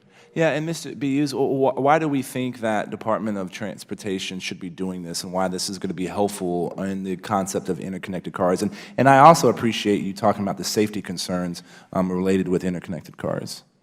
So maybe just to clarify, I think there's a misconception about what we're doing at the proposal level, right? So we're writing a proposal to ensure interoperability, security, and everything else that's needed to support communications between vehicles. If at some point in the future, or even in response to the proposal, data comes in that shows there's an alternative technology that can meet the safety potential, then do we not think that that's already there? I think certainly in Google response is doing it. I think Tesla's doing it. I think GM's even tinkered with this. I think it's the cat's out of the bag.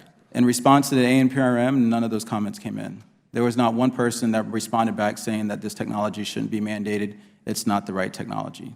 But again, I think we're writing that rulemaking with an open mind, and it's just a proposal. And so the idea is we'll get comments and we'll evaluate where we are. I think the whole notion of going this step is really to take it out of the research where it's been for so long and really shine a light on it so we can get some discussion on it. Absolutely, because I had dear friends in a recent car accident, and there was a fatality, and the car that came and hit them,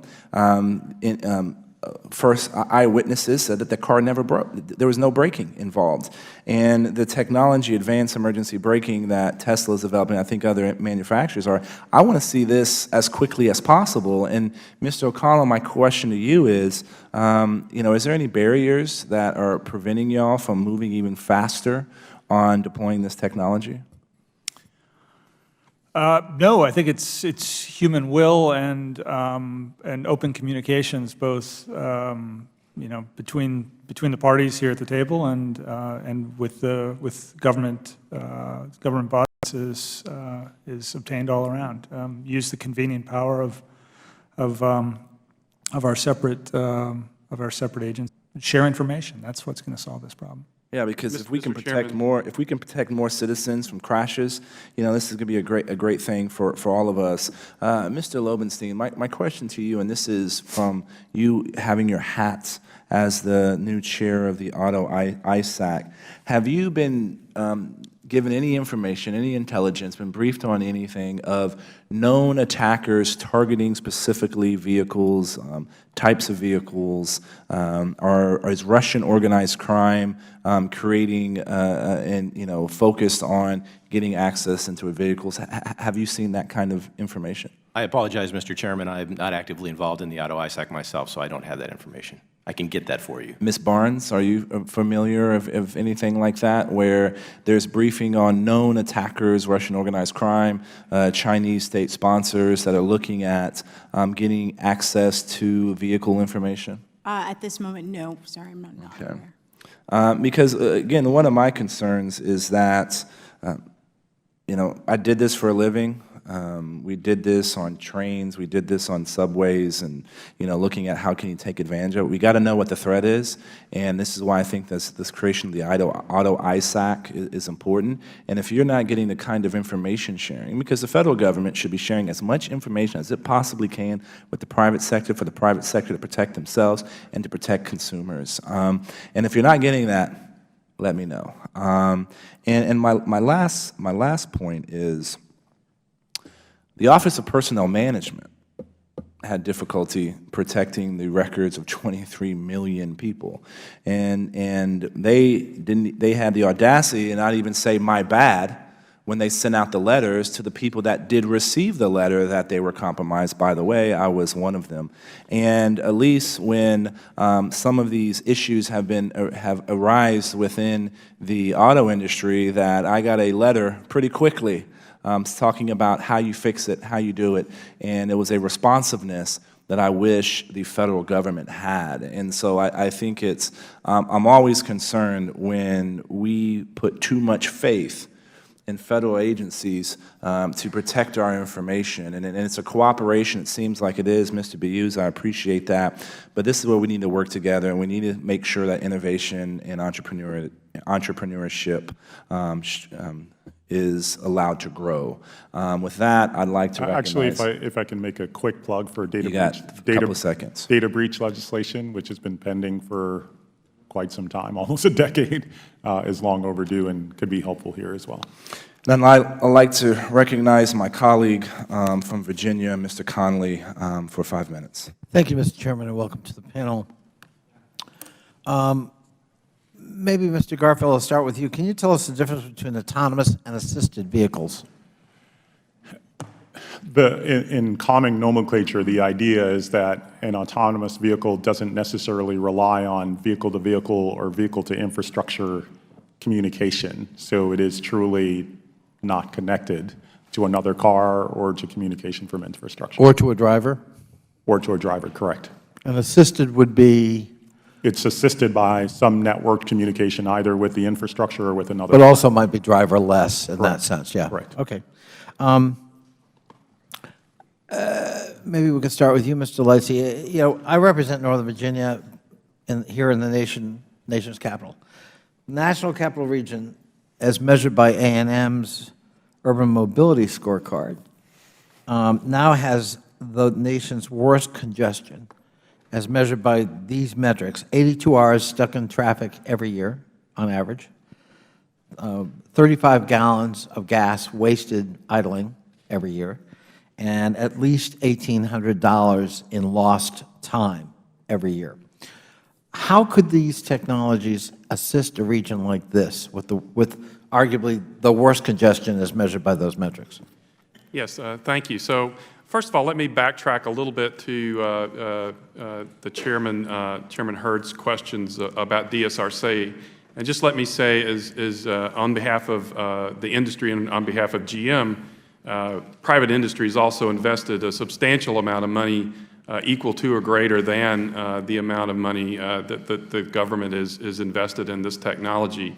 And we very much view this as complementary to the onboard sensor technologies that are also being used with many of these safety systems. So DSRC has the advantages, as Mr. Buse referenced in his introduction. It has the advantage today of being the only technology we know of that meets all of the latency requirements to actually be able to have these vehicles talk to each other in time to prevent a collision or crash from happening, and works in bad weather, with obstructed vision, without obstructed vision. And those are the advantages that we see to DSRC. But I think if you take together all of these collisions, all of these technologies, any time that we can prevent a crash from happening, we get the attendant benefits of all the congestion that happens when you have a crash. I concede that, but that's not really my question. I think we've covered safety, and I completely concede that. And for some people, their intuitive reaction when you talk about driverless cars, I'm going to put it that way, is, well, I'm not in control, and what if something happens? What if it goes awry? And I think, well, 94% of current fatalities are due to human error. Right. Surely we can do better than that. And we can reduce, I think, significantly. And you're seeing better already with advanced driver-assisted systems. And Yeah. so it will only get better and better. But how can it work in helping to alleviate and better manage congestion in areas like ours? I guess that was kind of what I was getting at. Right. So if you take the whole system, certainly as we bring the infrastructure into play and traffic signals become more aware of what cars are flowing in what direction, they can time themselves to optimize the traffic flow. Autonomous vehicles, as being better controlled than by a human operator, will be able to follow each other a little bit more closely and in a safe manner, and therefore make more efficient use of the roadways that we already have, instead of us having to continually add new lanes to our highway system. Those are the kinds of things that we're talking about. Well, I want to give Mr. Lobenstein and Mr. O'Connell, from the manufacturing point of view, an opportunity to comment as well. But I got to observe, and this is the nation's capital, we're not very good at deploying technology currently.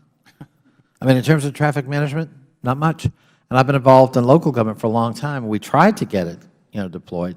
I think, Mr. Lobenstein, you mentioned Japan. Japan's light years ahead of us in the deployment of technology for managing traffic control. But why don't you two comment? They do have V2V and V2I technology deployed already for the technology. Traffic information was provided one way to vehicles years ago. Now the vehicles understand and can communicate back their flow, and we know real time when there's traffic and where there's traffic. And I think expanding the communication, whether it's V2V or V2I, allows us to then improve routing, which improves safety. It has improvements in productivity for individuals as well as business when you think about delivering goods and services. And it has the capability to improve emissions as well. Mr. O'Connell? On topic, but slightly tangentially, there's a great YouTube video that shows 20 cars put on a racetrack with individual drivers all given a green light to move, to start moving at a certain time, at a certain speed, and something within like 2 or 3 laps are all congested. So human systems are not great, as you note. Infrastructure is also hard. I think my comments are most salient within the context of Tesla. We're already fielding driver assistance technology, what we refer to as autopilot, which relieves the driver of certain control responsibilities at certain times and within responsible context. So presumes that the driver is there, presumes that the hands are on the wheel, but in certain speed environments, low speed environments such as congestion, a vehicle can modulate its own position within traffic and keep traffic flowing. So I think that, it's tempting to think that this sort of technology could be implemented rapidly across the fleet. It's too bad the connectivity doesn't exist across the fleet so that we can't rapidly update systems, but I think you're going to see it implemented more and more quickly over time. And if I could just observe at the end here, Mr. Chairman, I think what's hopeful is how rapidly we already are adjusting to technologies that assist us in this effort. So, on our own, we're getting on this and finding out what's a better route because of congestion. I can even look at reports coming in for what's causing the congestion, and then I can make a judgment as to whether I want to go or not. GPS, has revolutionized. I have to explain to my young staff what a map was. We've become hooked on this already, and it is an efficiency. So I'm confident that actually as we really advance technology, I think we're going to adjust. Thank you so much for being here, and thank you, Mr. Chairman. Thank you, Mr. Connolly. I recognize the chairman of the full committee, gentleman from Utah, Mr. Chaffetz. Thank you, and thank you all for being here. This is one of the most exciting parts of our economy. This is somewhere we can lead the world. It's something that's going to create real jobs and have a real impact, I think, on people's lives as long as the federal government doesn't come in and screw it up. So, which we have prone to do in the federal government. One of the raging discussions and topics that we're going to have in this nation, particularly in light of the horrific terrorist acts in Europe and what we've experienced here in our own homeland, is a further discussion about encryption.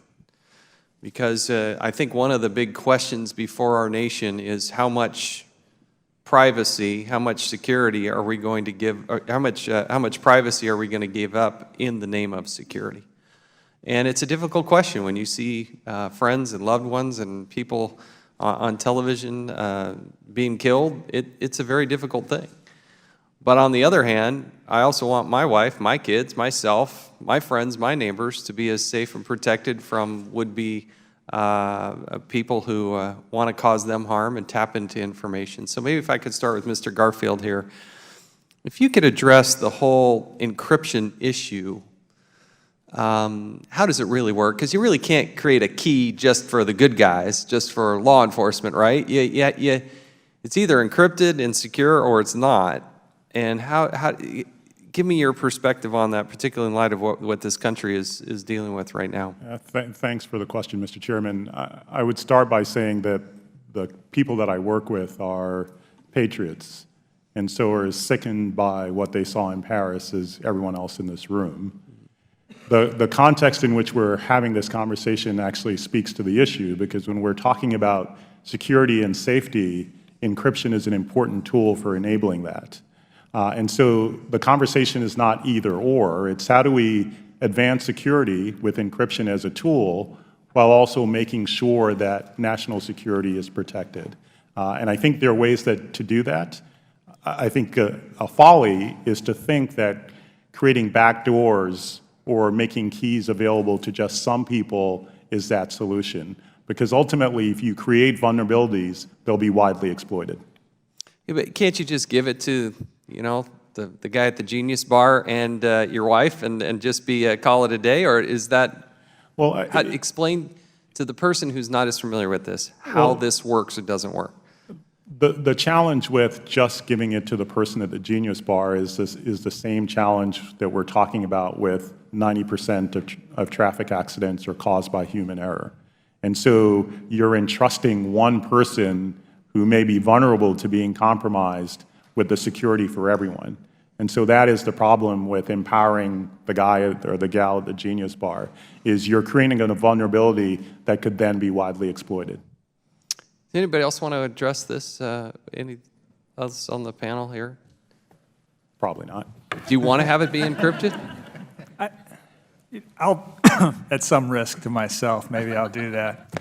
I think it's an issue of philosophy, right? I mean, as Mr. Garfield said, none of us, as implied, none of us has a unique repository of knowledge or capability. I think open systems are ultimately the best systems to innovate and to protect. It's a dynamic process, but it's one where I guess you vest hope either in the inherent goodness of man or the inherent badness of man, and I prefer to vote for the former. I think that it's the minority that are malignant, and that in a truly open system where innovation is encouraged and rewarded, where there's sufficient penalties for malignant behavior, you're going to see a net positive benefit over the course of time. Well, thank you. And I think as members on this panel and the nation grapple with this, I think that the 99% of our population that does deal with things in a safe and secure way, they're good, honest, decent people. I think the bigger obligation is to protect them as best we can.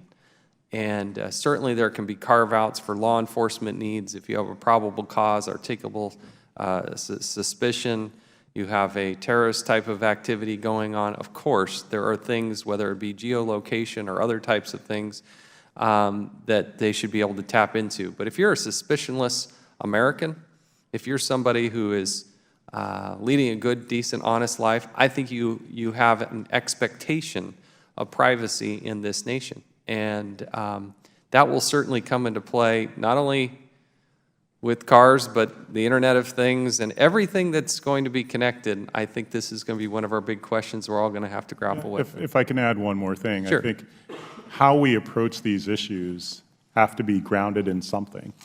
And I think what they need to be grounded in are our values.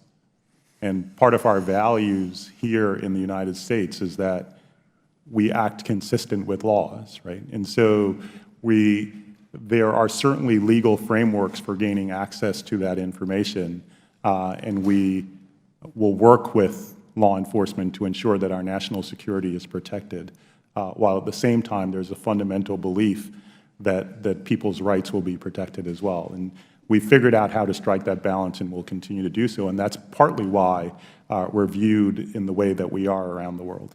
And if I may just briefly add on to that, if I could have a moment, another way in which to ensure both the privacy and security is we're hearing a lot about privacy and design, which is building privacy into the cars, but more privacy protective would actually be privacy-enhancing techniques, which would minimize or eliminate the need to collect personally identifiable information so that when there is a report of a malicious hack, those who need information regarding the hack are only getting the absolute necessary information about the hack, removing the personally identifiable information. It's not important where the driver was going or what she was speaking out inside of the car, but instead that a system has been compromised.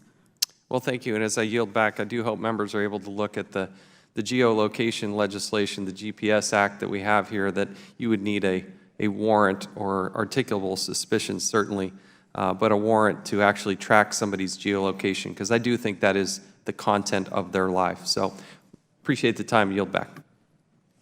Thank you, Mr. Chairman. Other members have questions? Mr. Farenthold.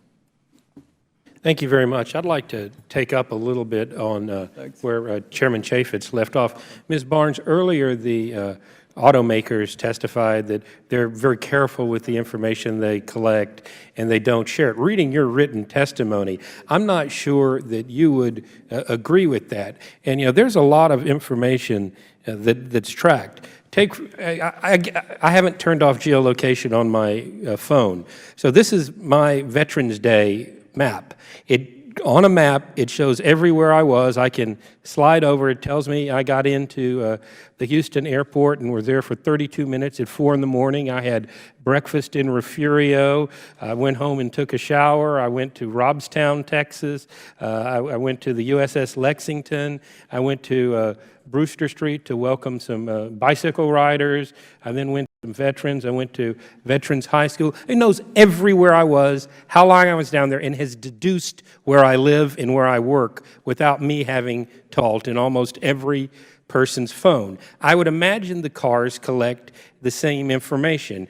And unless I'm aggressive about turning it off or telling them I don't want it shared with marketing partners, I'm going to have something pop up, say, you're near a Whataburger, why don't you stop for a burger and fries? So, I mean, there's a lot of information that's out there. Do you want to comment on that and how maybe we need a better opt-out on this?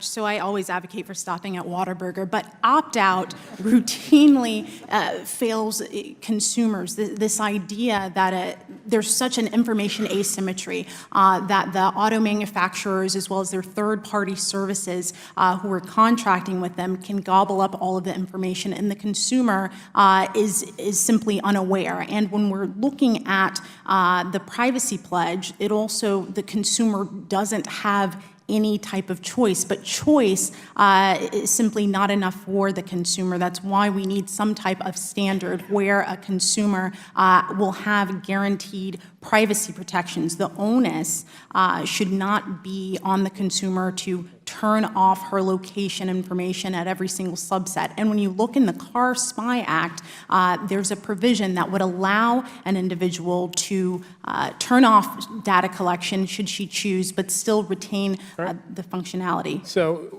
how easy is it? Okay, we can talk about hackers, but let's talk about the government. How easy it is right now under current law is it for the government to contact Google or contact Tesla, Toyota, GM and say, I want the information for XYZ person, and do they need a warrant, or is it just, I mean, is it a letter? What do they need? So in certain contexts, it would depend exactly about what type of personal data it is. Some of the information may be protected under ECPA and other statutory provisions, but in the absence of full-on protection for all of the types of information that is collected, not only by auto manufacturers, but as well as their third-party services, that's why there needs to be and it could potentially be subpoenaed by private parties as well. Easily, yes, sir. That insurance companies, marketers, those are some of the provisions to prevent marketers to get it as well. So, did any of the auto manufacturers have an idea how many of these they get a year, requests for information from the government, be it a subpoena or a federal agency? Mr. Lowenstein, you look like you have an answer. So I'm not aware of the number of requests we get, but we have had a long-standing policy that anytime we do get requests for that type of information, we require either a court order or a warrant before that information is released. Mr. Lightsley? We have that same policy. We will not give away any of our private information unless there's a due process of law. All right, thank you very much. And let me ask, I've got another minute or so here. We talk about encryption and all the technology that's in the cars and the computers, but we look at we also have created a system making it difficult for us to repair our own cars, to modify our own cars. We've basically killed the industry of being able to go out and buy another radio for our car because it's all integrated in the GPS system and the auto control systems. There was recently a case with a John Deere tractor where they wouldn't let him fix it, saying the copyright on the security and the anti-circumvention provisions of the Digital Millennium Copyright Act made it illegal for them to fix it without going to a John Deere dealer. I'm afraid we're going to see this in the car, and we see the death of the corner garage, or we see the death of your ability to do any sort of modifications to your car, you know, whether it's to put bigger tires to jack up your pickup truck or do things to enhance performance. Actually, the example you gave is a great example of regulatory processes working. And so every 3 years, the Copyright Office has to evaluate the DMCA to ensure that good faith research is able to be advanced. And recently, the Copyright Office said that as a part of doing good faith research, you can do so on a car, right, and get beyond the encryption systems. And so it's a great example of an agile system working effectively. My concern, of course, is you never really own your vehicle because there's so much software involved. You actually may just be licensing the software to operate something that would become a brick if you tried to modify it or transfer it or do something else. But that's something not to be overly contentious, but we can't have it all ways, right? So we can't say we want connected cars moving down the highway and be secure and safe, while at the same time saying we want everyone to be able to get into that and be able to stop it while it's moving. Well, I think Mr. O'Connell is saying that we want open source software where we can actually see what's being in and control have control over your own vehicle. I mean, where's the line there? To be clear, I didn't necessarily advocate for open source software, but I do advocate for an open system of improving software. Right. So that's an important differentiator. And I would add, though, that to the point of your last comment, there are models out there which posit that people don't even want to own their car anymore. So this may be the specific problem you referenced may no longer be a problem, which opens up the possibility that there are others. But just for reference. All right. Well, I appreciate y'all's comment on that, and yield back. Well, thank you. Any other questions at this time? Just, I guess, in closing, well, I'm sitting here thinking, my wife is a pretty smart lady, and she does all of the computer work at the house and paying bills and everything. And on a Sunday afternoon, she's on the computer, and she gets a call from Microsoft Service Center, and they asked for some information, and she reluctantly kind of gave it to them. The next thing I know is her computer is locked, and it's an extortion attempt. And I got on the phone. I found out they were Pakistanis. I'm a member of Congress, so I contacted. We have a whole communications network. We have the Capitol Police. We have access to the FBI and folks you don't even want to know. And they basically told me, you're screwed.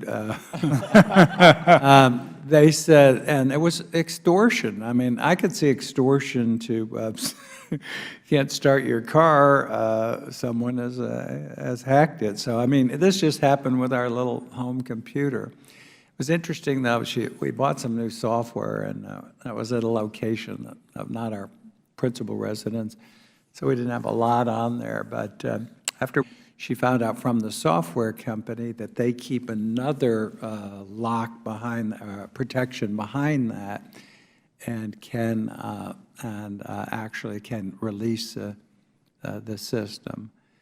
But they get you to think. We have incredible capability.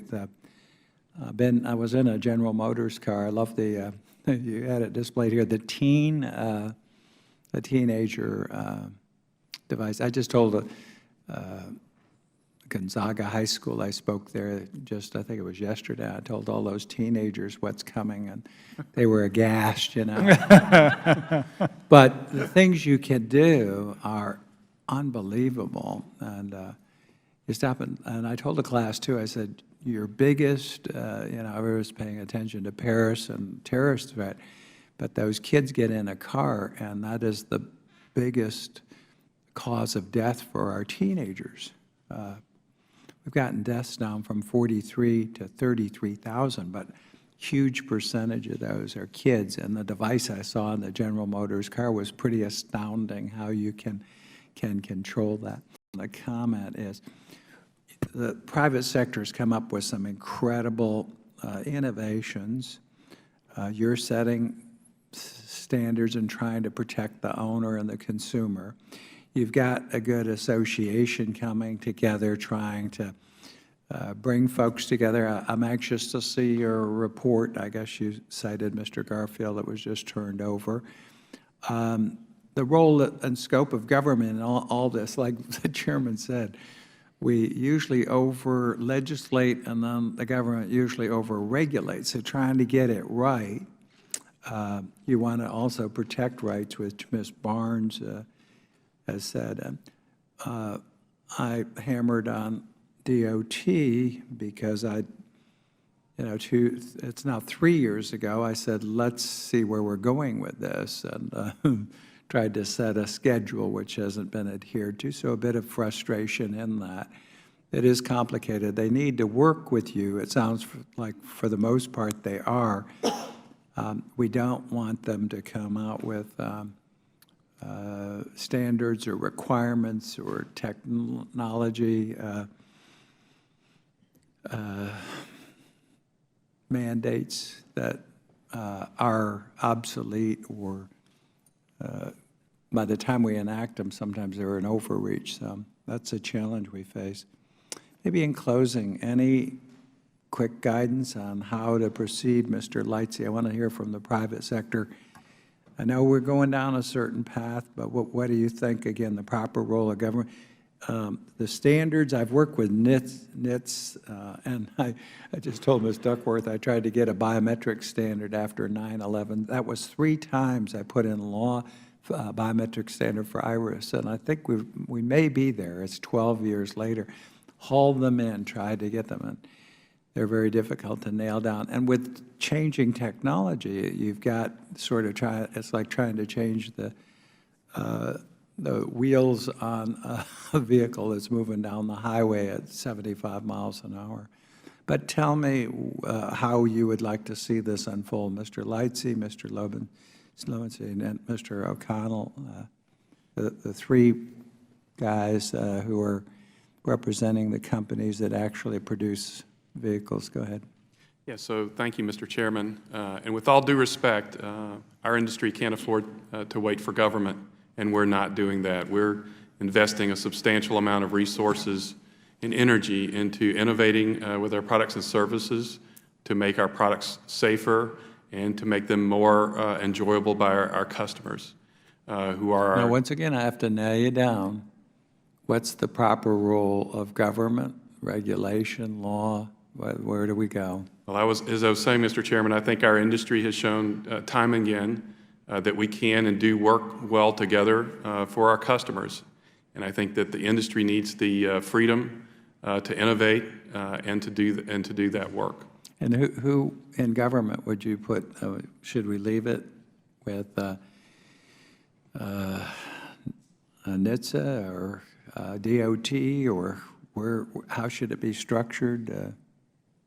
Responsibility from the federal level. From the federal level, we work well with NHTSA. We have a good relationship with them, and we've proven that we can do that. I think that in this space, obviously the Federal Trade Commission is active in this space, and we've begun to work with them as well, and we will work with whatever agencies that Congress in its wisdom decides are the ones that need to be involved in this. If I could interject. Well, after I okay. hear from Lobenstein and O'Connell, I didn't really get a real handle on, he brought it, we haven't even talked about the FTC, God, no. Let me hear your take, Mr. Lobenstein. Thank you, Mr. Chairman. I think, first of all, we appreciate the work that has taken place between the auto industry and NHTSA so far on DSRC. That's been a 15-year-long road to get to where we are today, and we think we have a good technology that's ready to go. And once we get this spectrum issue closed, I think we can move forward with that safety of life mission that DSRC promises us. In terms of cybersecurity, we've looked at the NIST framework, and we think that NIST is a good agency for us to partner with, and as an industry to create the same types of best practices and self-guiding principles that we've already done in terms of privacy and security.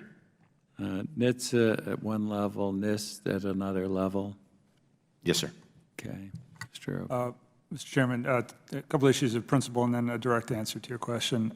It's all about incentives. At Tesla, no one could be more interested in our own survival, especially as a small, young company than we are. So putting the right incentives in place is key. I think that whatever we do and whatever agency it resides in, we need to foster innovation, number one, and then sharing. So putting the proper incentives in place to innovate and to share. I think an instructive case of how this proceeded was advanced emergency braking, where rather than resisting an impulse to regulate, NHTSA and other agencies fostered the sort of development of the technology and then encouraged the deployment of that technology, and did so, as far as I know, without the benefit of any sort of regulatory norms. The hazard with standards is that, of course, in a long process, you move toward lowest common denominator behavior, and so that's to be encouraged in some cases, but not, the standard setting process, but not wholly appropriate in innovative arenas like this. As to the agencies, I don't have any particular point of view, I'm afraid to say. Mr. Garfield? The only thing I would add is that one of the real challenges here is that these are cross-cutting issues that impact and implicate multiple agencies, and one way that Congress could certainly help is bringing order to that by making sure that there is greater coordination among all the agencies. So it's not to suggest NHTSA be cut out and the Department of Commerce be brought in. It's really Congress can play a critical role in making sure the FTC, the FCC, NHTSA, and NIST at the Department of Commerce are actually coordinating and working with each other to achieve the things that we all have in mind. Okay. Well, again, you did a very good job, Ms. Barnes, giving us your agenda recommendations. Thank you. So on the privacy side, but thank you for participating. Look forward from hearing back, seeing some of your plans, sir. What I'd like to do is we'll leave the record open without objection for 10 days.